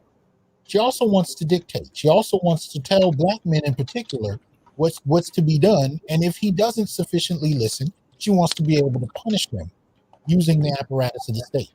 And so how then do you navigate and negotiate that as a black man who wants to be in a relationship with black women, knowing full well that this culture of dominance alongside, the liberalism, the individualism, it's almost a dark triad, if you will, right? That dominance, we got to add into the component. We got to add that to the discussion, because so many black men so many black men navigate and have to grapple with that part of it. Yeah, that's grappling. Here's emphasis: it's grappling with white society. Mm-hmm. Yeah, because it's an imitation. It's an imitation of the larger white structure. Exactly. It's an imitation of the relationship that black people have with white people. Yeah. Bottom line, that's all it is. Yeah, because white people do not want to relinquish. There are white people who do not want to relinquish their paternalistic relationships with black people. They don't want it. It does something for them psychologically. Yeah. It does something for them at a high level that we cannot imagine. It's a fundamental it's a fundamental pathology. Mm-hmm. This is the pathology of white supremacy that black women have internalized. Mm-hmm. Yeah, that's what I was going to say too. Yeah, because to be a free, liberal, upper class white person in the United States is to understand that there's a certain hierarchy of race, and basically the person at the bottom is the black man, and he's ontologically evil, he's culturally deficient, and for the most part, black women have taken up these ideas. So in addition to the liberal component, there is the dominance component, but it's a money component, more so than I think than anything else. It's a money component and a dominance component, and this race component, all working like a triad, man. It's dark out here for us, man, and I think black men still have this duty. Like Dr. Neal said, but black women have no commensurate duties themselves. They don't care, bro. Hey, They don't care. They don't give a damn, because feminism basically gave them the license to say, I am the family. I am the center of the family. You're on the periphery, bro. And you better understand that going in, because a lot of black men, they go into this and they think that they're going to be the center. No, bro, that's changed. It's over with. It's done. And I know it's a lot of black women out there who, they're probably befuddled and confused as well. But man, that state apparatus, bro, calling the police on your man, bringing the state in to mediate disagreements with your man, or just because you angry, you want to show him who the boss is. That's traitorous shit to black men. Sorry, I had to use the S word, man. That's traitorous to black men. Hey, And- GG. hey, Oh, go ahead. I'm sure you guys are familiar with Briffault's law. All right. For those who are not in the chat who might not be familiar with it, I'll read it. The female, not the male, determines all the conditions of the animal family, where the female can derive no benefit from her association with the male. No such association takes place. And I think that applies to what we deal with. And, as far as the control aspect of it, it goes right back to what Gigi and Dr. Neal said. I've said it many times, black women practice white supremacy all day, every day. And that's just what it is. It's like you guys said, nobody wants to relinquish power. I think that this idea, this pie in the sky dream of black nationalism and bringing black women back into this situation. This is a male you know, a male apparition. They have no they have no reason to acquiesce to it like this. They really don't see anything in it for them, even if they pretend to or say they do. Mm-hmm. You know, I want to. go. Hold on. We got a couple new people we still haven't had a chance to bring in. So let's bring in Rob O. Rob, are you there? I'm here, sir. Are you here? Yeah, we can hear you. How you Good doing, evening, man? all. Good evening, chat panel. Thanks for having me on. Go ahead and jump in on this. What's your thoughts? So my perspective is I'm a millennial. I'm a younger guy. I'm 28, and I listen into a lot of your panels because I'm just trying to get the information. I'm trying to really understand you guys and the age and and the years you guys have put into the work, as well as your personal experiences. But I'll add mine in. So I went to I had my college experience in. So I went to liberal arts university, Tufts in Boston. Pretty selective, and like for Black people, I think it's like 3% of the entire population of students are Black. So I was able to get in. I played football. I thought to myself, oh man, I'm an athlete. I'm Black. Like I should have no problems. Found myself having to reach out to the Black community after I got into the school because the athletes and the students just didn't work. But whatever.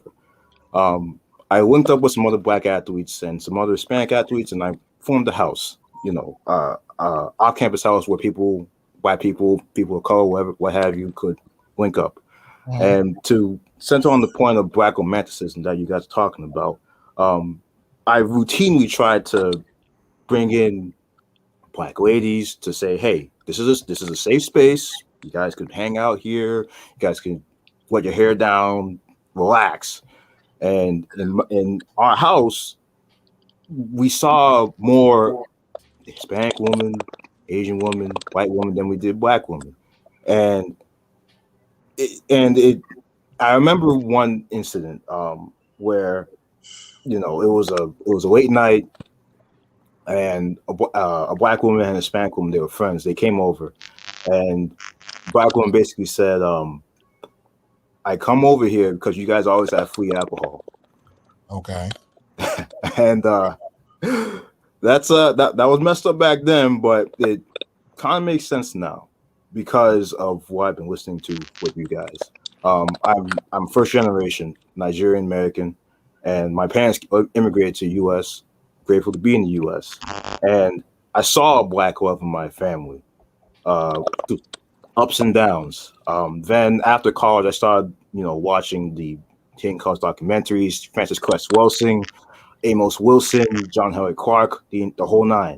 And I was like, yes, I like this because I want by Black people, for Black people, all that. But then I started listening to Master Teacher.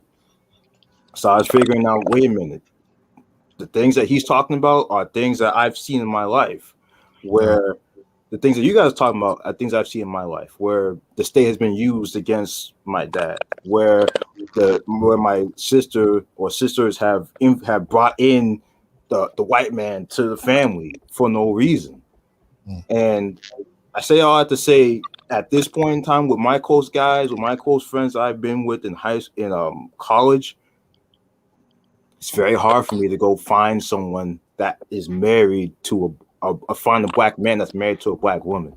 So I saw a comment early on where someone commented, I think it was someone that donated. They said millennials and Gen Zs are not having this from Black women, and I'm just a anecdotal person, but I can tell you, like, this is happening.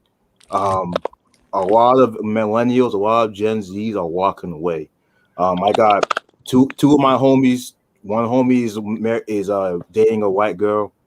One homie is dating a Hispanic woman, and another one is about to marry a white girl, about to go to his wedding in San Diego. So it's like, this is really happening, and it is getting to crunch time for a lot of Black women to really come to the table and try to make it work if they want to make it work, because you know, from listening to you guys' stories, they really don't want to. So as a millennial and as generations continue on, this may get real quiet. So thank you for having me on. I appreciate you guys. My question is to Rob O. How old are you, and were you born in America or were you born in Nigeria? I am 20. So good evening, doctor. I am 28. I was born in the U.S., so I'm culturally American, but my roots go back to Nigeria. Okay. So here's the thing. So Africa, you have societies where you're talking about Nigeria, Africa, the entire African continent. Okay. Or you're talking about we're talking about countries that are not ruled by white people. Okay. You have a different state of affairs, man. And yes, African culture, societies, from what we gather, and even from the Africans I've met, I mean, it's a different orientation, bro. You know what I'm saying? We are the only, and I would say, here we go. I would say that if you are a Black person, a Black man who was born and conditioned in the United States, or born and conditioned in the UK, where you have a white dominant population, you have mechanisms of control via the state, okay, that subordinate Black men. And this is at the very core of what we're dealing with. That we are repressed by the state through the criminal justice system, through the family system, through all economics and what have you. We are a minority. So Black American men, we are only 6% of the population. In the UK, I mean, Blacks in the UK are what? Less than 1% of the population, or even 1% of the population. They're small, they're a minuscule number, okay? So if you're a Black man living in a white dominated society, this is what you're dealing with.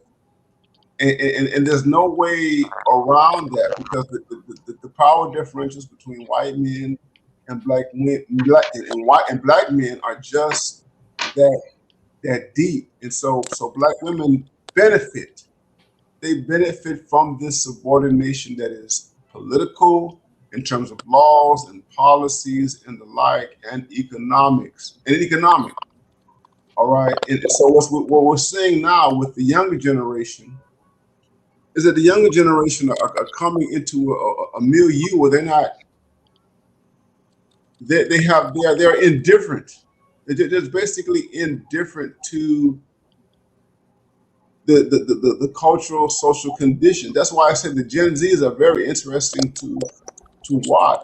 And many people have said that BGS have said that their race loyalty is it's a low priority. Because there's something about, here's the thing, there's something about masculinity all over the world. And I think it's biological, which pushes for self-reliance and independence, which pushes for being an owner of your own destiny and what have you. Okay. And the thing is that we are in countries, all of us are talking about the existence of Black men in countries, Western countries, where there is a deliberate effort to neutralize, nullify, subordinate, suppress, and keep in check the self-interest of Black men. And this is what we are getting into. And so the Gen Zs, man, and this is why they're so fascinating. The Gen Zs are so fascinating to me because they're rejecting a lot of the stuff. And they're rejecting a lot of the stuff because of long-standing evolutionary impulses towards masculinity, that they're not getting any benefit out of these relationships. And something at a very natural base, even primitive level is saying, you know what, I'm not dealing with this. And well, let me say this also, man. Like, it's gonna be difficult to convince black women in anything at the contemporary moment. Only reason why is because they have been through the ideology of intersectional feminism. They've been able to convince themselves that they are the new Black Power movement. Yes. Like they've been able to convince themselves that they now are what the Black Panthers were in the 60s. They are what SNCC was in the 50s. Yes. Okay. They are on the vanguard. They are revolutionaries. Like, I swear to God, that's what they believe, bro. There's no way in your mind, well, in my mind, that you could convince me that like these women don't believe like they're actually involved in something, like eschatological. They're ushering in the new world, bro. And so this new world might be appealing to them, but it's not appealing to traditional black men. Can I respond to that? Can I respond to that? Thank you. That's a great point, right? But what I've said before is, these women want to lead, Black revolutionary movements, but all the male-led Black revolutionary movements got us somewhere. When we had the Panthers, we had programs, we had, things for the community. There is no female-led Black revolution that has given back to Black people as a group. None. Well, here's the issue though, Marcus. This is what you don't take into consideration. Good point as a whole, collectively. But for them, they have something to gain. Okay. Oh, no, I take that into consideration. I'm just making the point, G. Right, I get it. I understand. But what they gain is visibility. They gain approximation to whiteness, and ultimately, it's a money game. It's a money game. It's a visibility game, and it's a whiteness game. I hate to say that, but all three of those coming together, man, that's like gunpowder, fire, and alcohol. That's what it's like. And let me add this.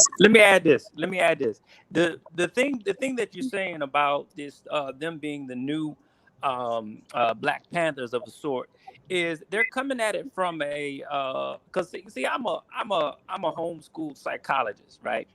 I even taught psychology in college without a degree, but that's besides the point. But what I'm looking at is that they are involved in mammyism. They have this idea that they have tamed the white man, right? And they think that they are the vanguard of dominance because they have tamed the wildest animal on the planet, and that's the white man through nursing his children. They think they have conquered the white man in their mind.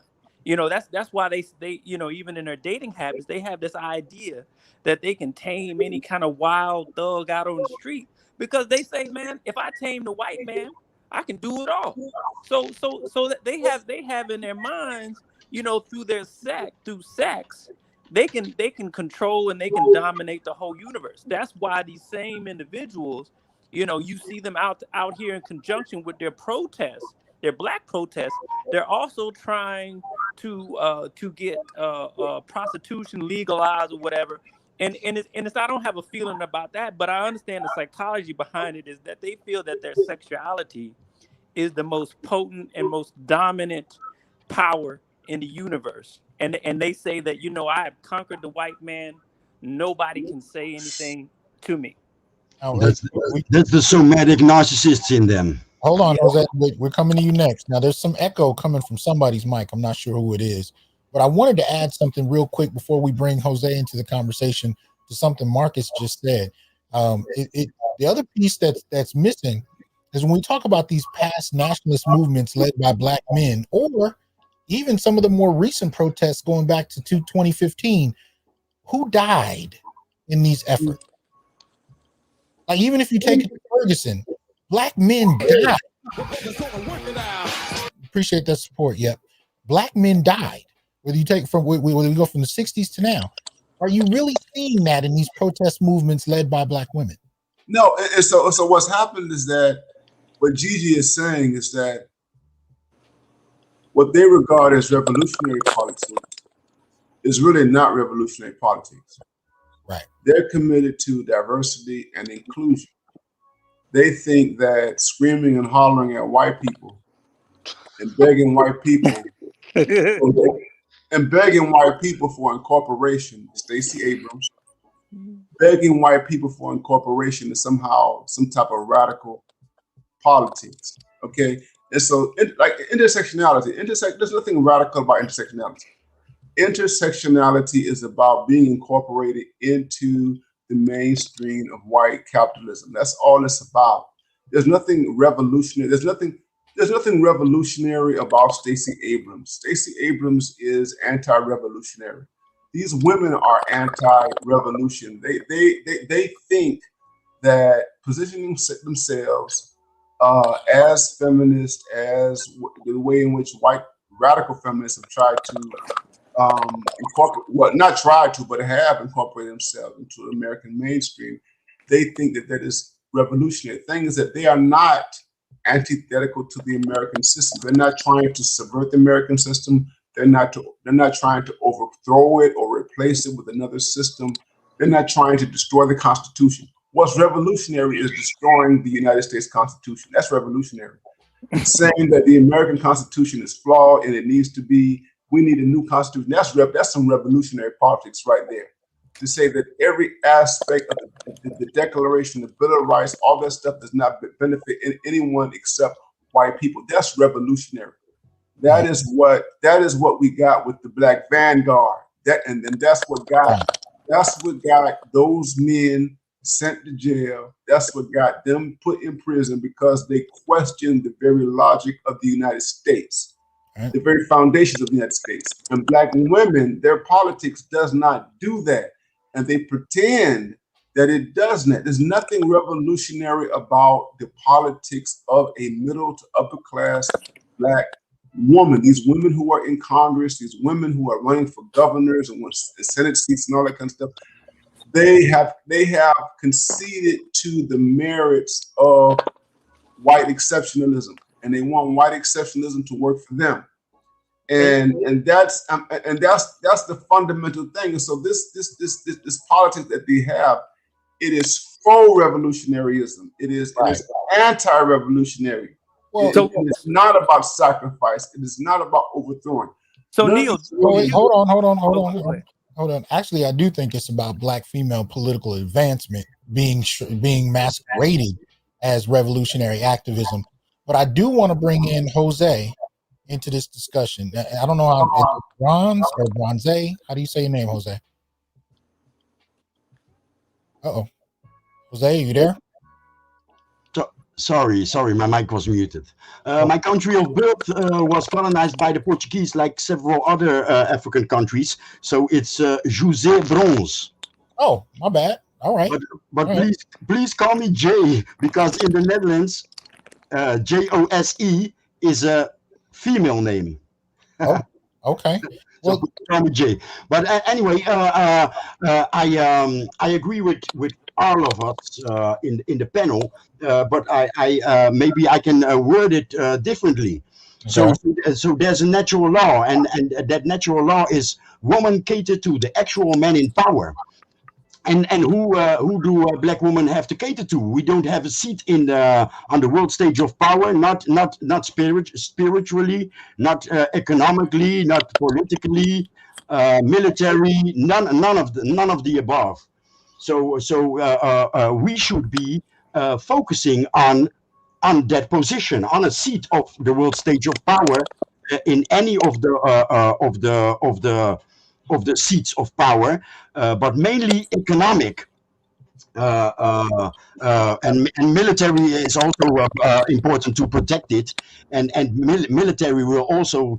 I believe. I'm a believer. I'm a dreamer. I believe military power will maybe change how Black women act nowadays. Because when their sons are being shot in the streets, and there's let's say an African NATO, an African military force showing up at the coast of that particular nation, it makes a difference, I believe. Okay. But this whole thing, I believe our women, on top of what I just explained, our women are also caught up. They are collateral damage. How Edward Bernays, the nephew of Sigmund Freud, was hired by the multinationals to lure females out of the kitchen into the shopping mall. Is our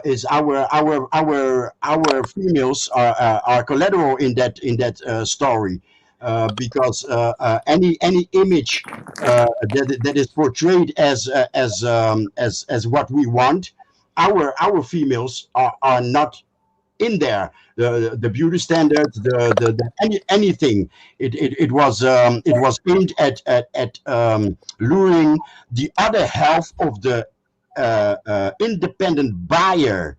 So this whole thing about equal pay is not about equal pay, because there is no equal work.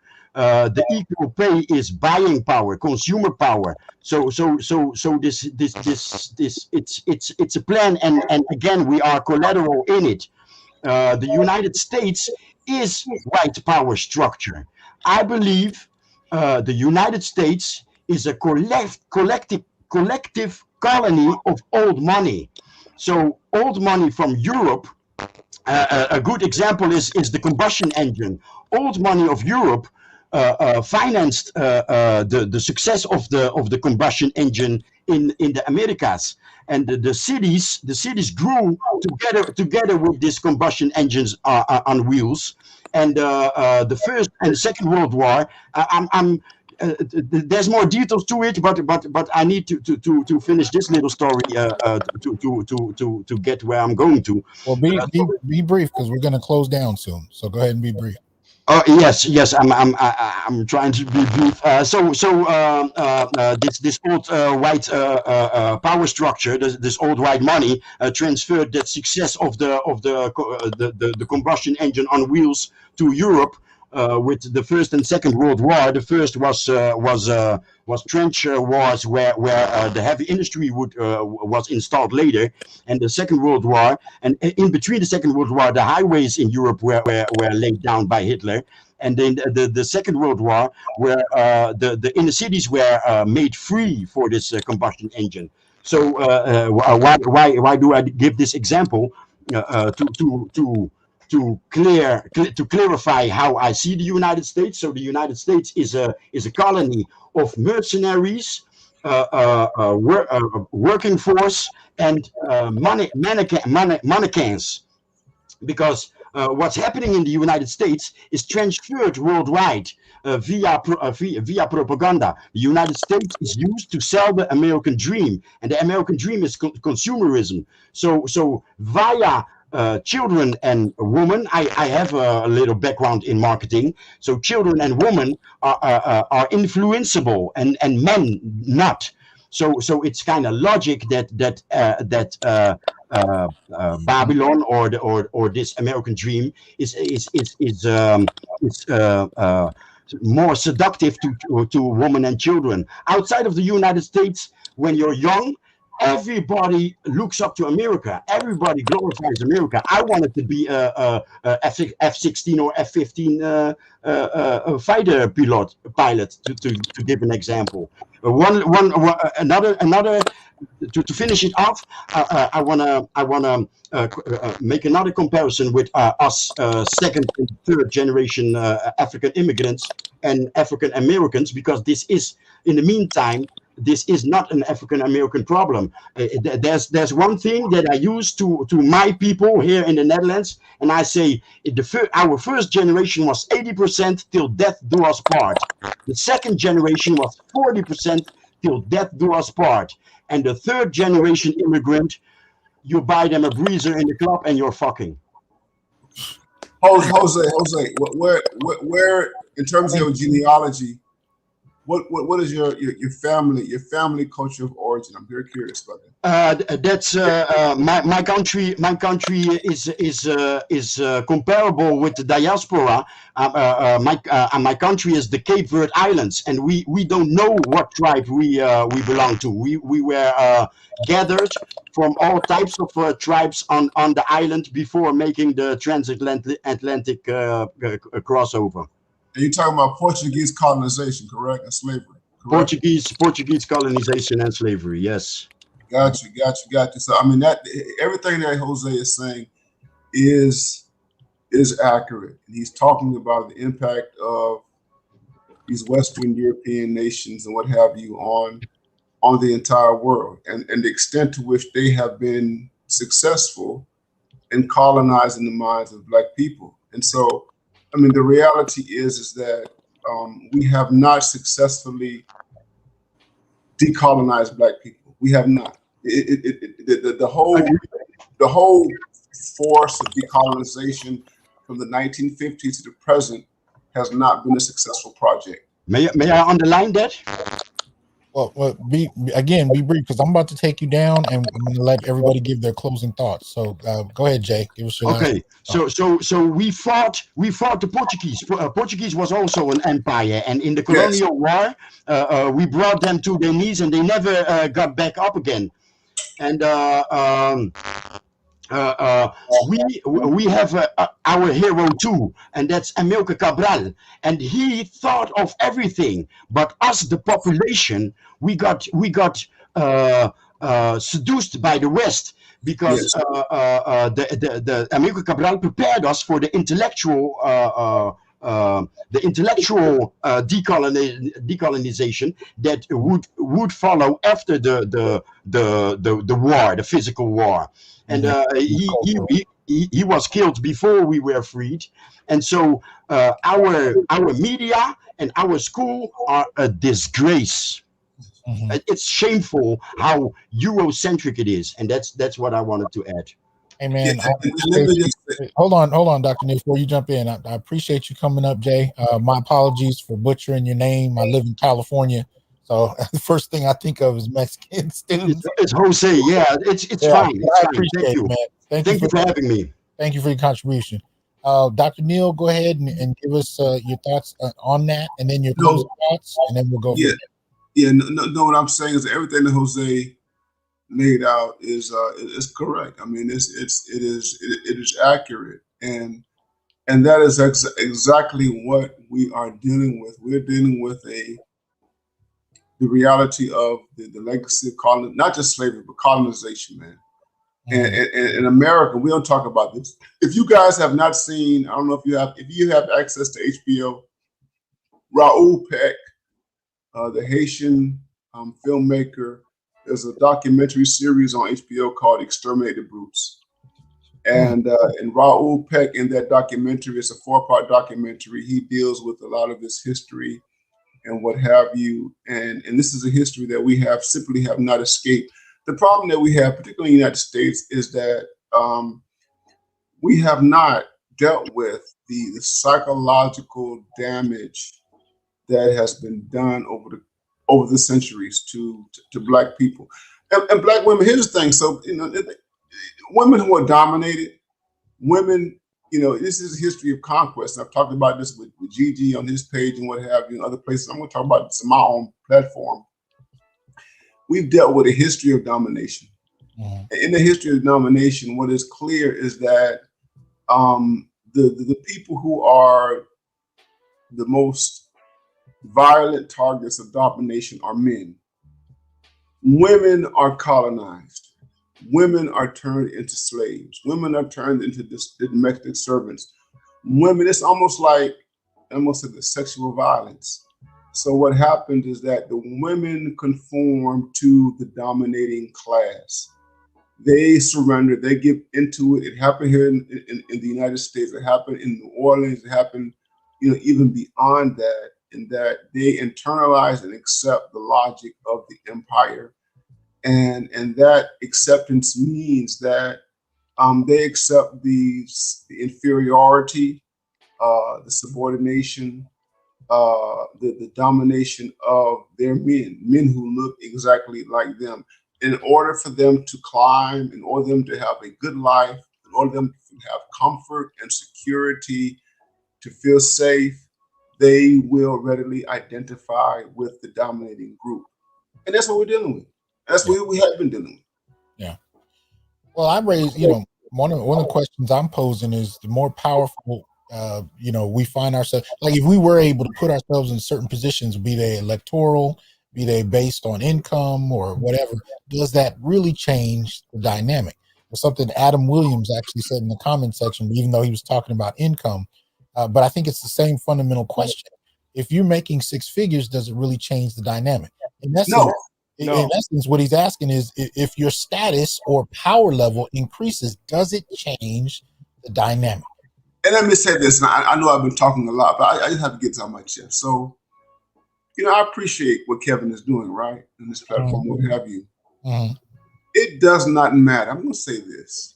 And he's had some streams in the past 2 weeks where he's talked about black men and black male leadership and all that kind of stuff and what black men do to get black women to follow them. It is fundamentally flawed. Okay. I don't care what your status is. All right. In particular, I'm going to zero in on high status black men. It doesn't matter how high status how high. You can become a multi-millionaire. You can become even a billionaire. Yes, sir. And she will fundamentally find something wrong with you. She will find a reason to leave you. She will find a reason to take half of your stuff or more than your stuff. Okay? That is just there is some within Western societies where black men are at the very bottom, where we are numerically in a subordinate position in relationship to the dominant white male population. This woman will see you. She will continue to see you as an inferior. It doesn't matter how exceptional you can be. You can be Neil Tyson deGrasse. You can be an astrophysicist, and she will still disrespect you. Yeah, you could be Barack Obama. You could be. Because that's what already occurred. Like you saw what Michelle Obama said about Barack. Yeah. You saw what happened to Michael Jordan. Yes. You saw what happened to Emmitt Smith. You saw what happened, with a whole host of black men, man, married, high-profile black men. I did a public service announcement when I first came into the YouTube space. And I said, it doesn't matter what your social economic condition is, bro. It doesn't matter what your title is. Yeah. You are a N-word, bro. That's what you are. That's what, and everything around you will confirm that you are that. Your woman will confirm it. Your mother will let you know it. Okay? And she'll say, have you ever had your mother tell you, little boy, I'll send you to the police. Teach you a lesson. The whole, because they already know what the threat is. Yeah. We don't know what the threat is. Yeah. We don't know that everybody else knows what the threat is. If Kevin gets married again, if Kevin Samuels gets married again, he has no buffers against being decimated. Okay, in divorce, he has no buffers against all that kind of stuff. I know that the higher you go up in society, marriage has some currency, it has capital. It will get you closer to the white ruling class and all that kind of stuff.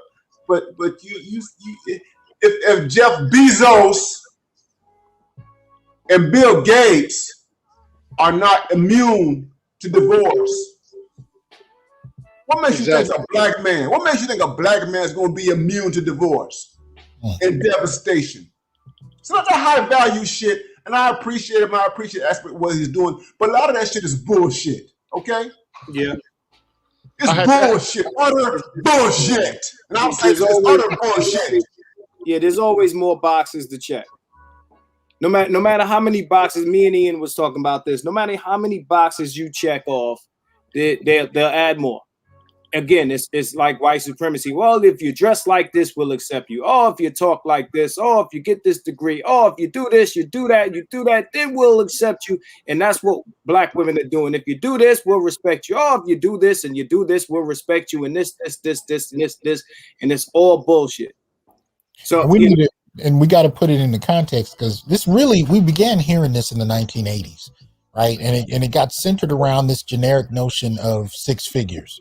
And like Marcus is saying, it became, if you make six figures, we'll respect you. If you get a college degree, we'll respect you. If you do this, if you do it. And we heard those things. But the benefit of this time period now, because this is the first time in my life I've seen black men come together and share notes, compare notes. And what we're finding is, after 40 years of hearing that language, just like Marcus and Dr. Neal are pointing out, we're finding that it doesn't change, regardless of your accomplishments, regardless of what you've made of yourself, in regard to what's put on the table, the moving of the goalpost. It doesn't change. Mm-hmm. So the question becomes, all right, well, I still think we need to push and advance and achieve, not necessarily for women, but for our own sake. But then the question becomes, even if we do that, what does this say about the nature of our relationships to women and what we can conceptualize? It takes us back to the beginning of the show in terms of, the velvet painting. How then do we now conceptualize relationships, knowing full well about solipsism, female solipsism, about hypergamy, about all of these different things, about moving the goalpost? What does this tell us? Where can we take this, knowing this, so that we can actually live a better quality of life? Hey, look, let me say what I got to say, and I'm gonna jet out. Okay, that velvet picture is like the portrait of Dorian Gray. The reality, man, is that these relationships are wicked, man. Women don't have the same duty orientation towards these relationships as do men, and that's for the most part because of the policies and the laws and the social practices that exist currently in the United States. It just is what it is. And so there's nothing you could do about it. You can't escape it, no matter what your social economic class is. Women have more options, and they still have, though, the same protections that they had in the past, because owing to the fact that they weren't able to make money on their own. So now they're able to make money on their own, but they still have laws in place and family courts and policies in place that, are the vestiges of a system which made sure that they were covered under coverture. Okay, right. So that's an issue. Right. All right. The next issue is, look, white feminism is not revolutionary. Black feminism is nothing but a Xerox or a facsimile of white feminism. And so therefore it's not revolutionary. They're not, like Ronald Neal said, man, they're not trying to change the basic structure of the society in which we live. They just want a piece of the pie. They want their cut. Okay, that's all this has ever been about. How can I get my cut? How can I get attention and visibility and honor that you as men have? I want a piece of that too. You can call it the politics of distribution or the politics of recognition. Okay, but as a black man, just be aware all of these forces, man, are playing out in your life. Right. And until you get to the point where you understand what those forces are, you'll continue to get manipulated. And just like the brother from Portuguese said, man, when he ain't from Portugal, I mean, but Cape Verde or whatever, I think he said, that's where his people was from. But these white women have been running game on as well. Yeah. Okay. Basically, you get to enter into the workforce, work for lower wages than men, and also you get more responsibility and more duty to take care of your kids because you've decided that your freedom to buy consumer products outweighs your connection and tethering to a family. So, I mean, let them reap what they sow. They'll figure out in due time, they'll figure out that this was a Faustian bargain that they took on. What do you mean when you find out that the debt contributes to a $5 worth overall, and you end up not married, taking care of parents, and then routed out of your careers or what you thought were careers and replaced with somebody younger for less money? You talking about that time period? Hey, man. And look, I don't mind women working at all. I mean, and having ambition, that's good. Go for it, get it. But don't act as if, you got to throw us under the bus in order to get ahead. Now, the time for that is over with. And but they're acting as if what they're doing is revolutionary by playing this musical chairs game and doing their best to try to push us out of the game. That's tokenism, man. Like, cut it out. That shit ain't revolutionary. Just stop. And my last thought is this. This is my last thought, man. Black men are the least powerful men in the United States in general, Black American men, and the least powerful men across the world. What does it mean when you have a group of women who measure themselves and their aspirations, their goals, their accomplishments and achievements against the least powerful group in the fucking world? Okay? That is that they're not measuring themselves against, hell, white men and what their accomplishments will lead to. They're measuring themselves against a subordinate group of men. I'm independent from a subordinate group of men.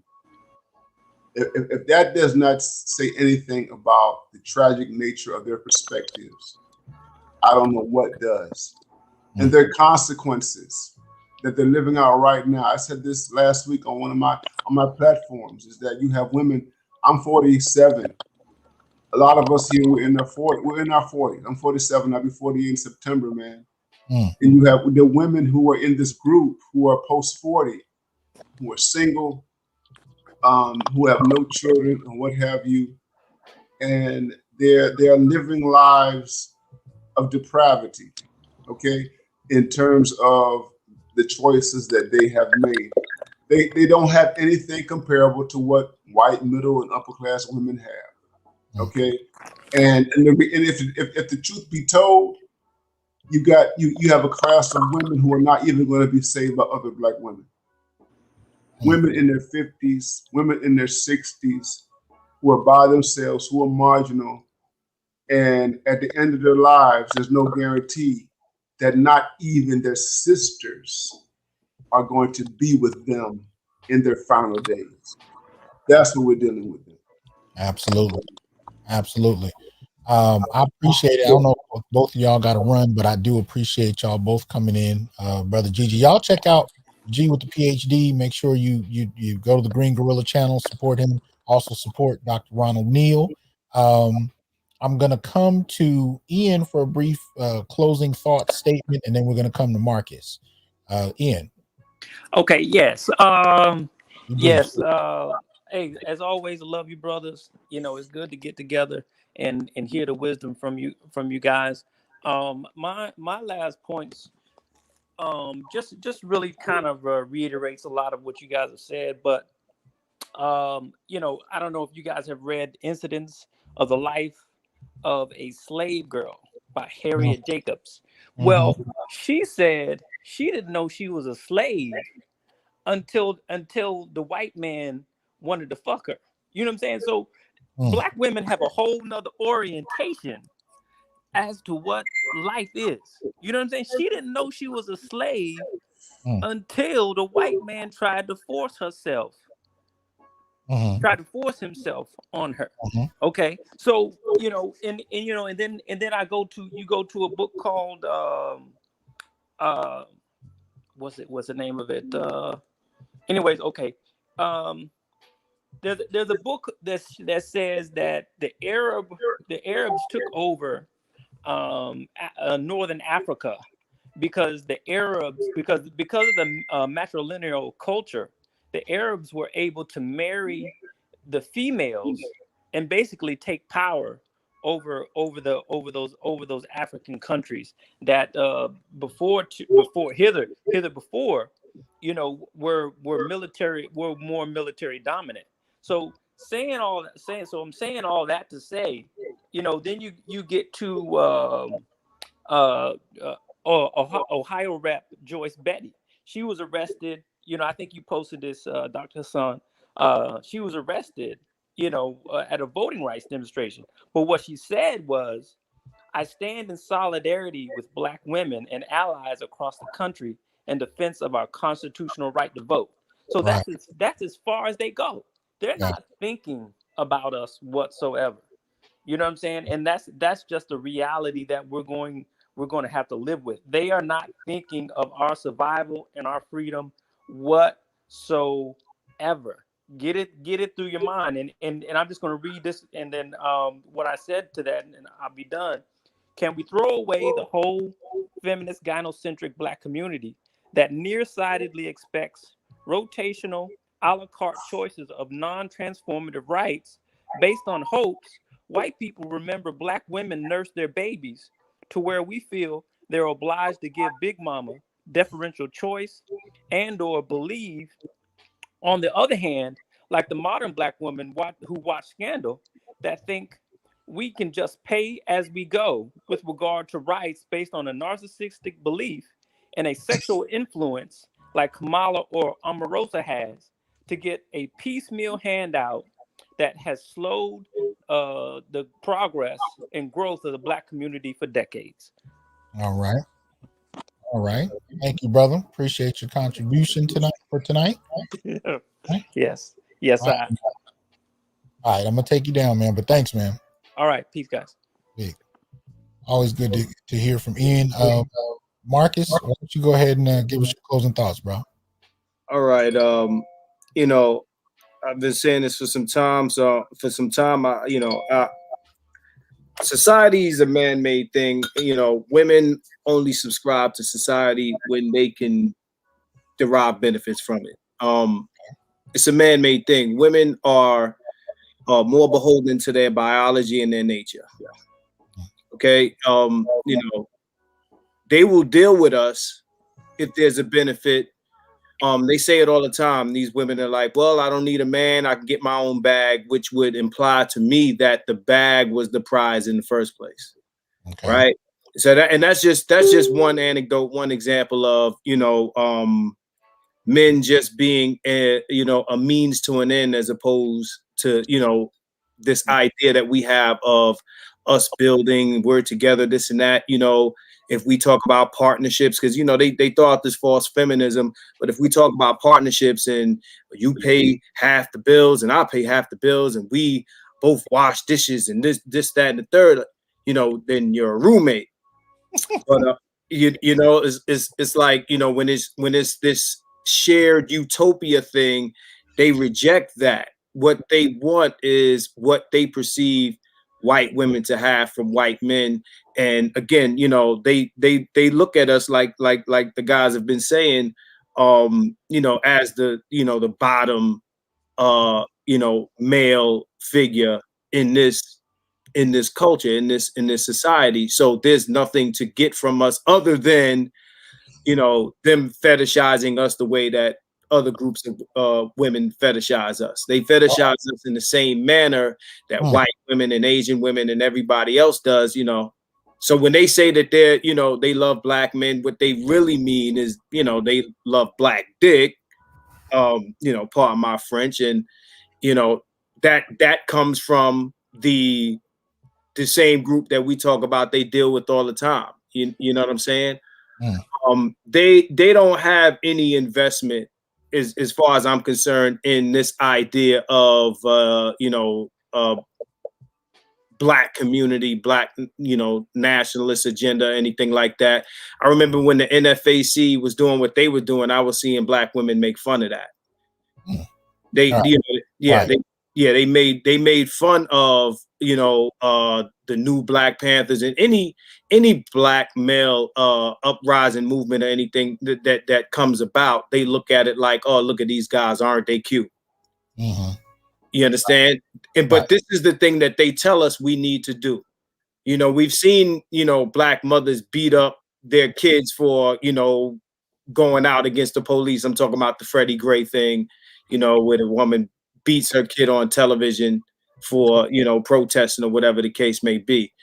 At the end of the day, you know, again, this is something that we have to get out of our heads. And I'm talking about American Black men. It's not something that they want, you know, by and large. I can't say every woman is this way, but by and large, it's not something that they're interested in because they don't see any benefit from it. And, you know, and I'm talking about larger than the ones we described, like, you know, six figures and, lifestyle and this and that and the other, because again, the white man's ice is colder.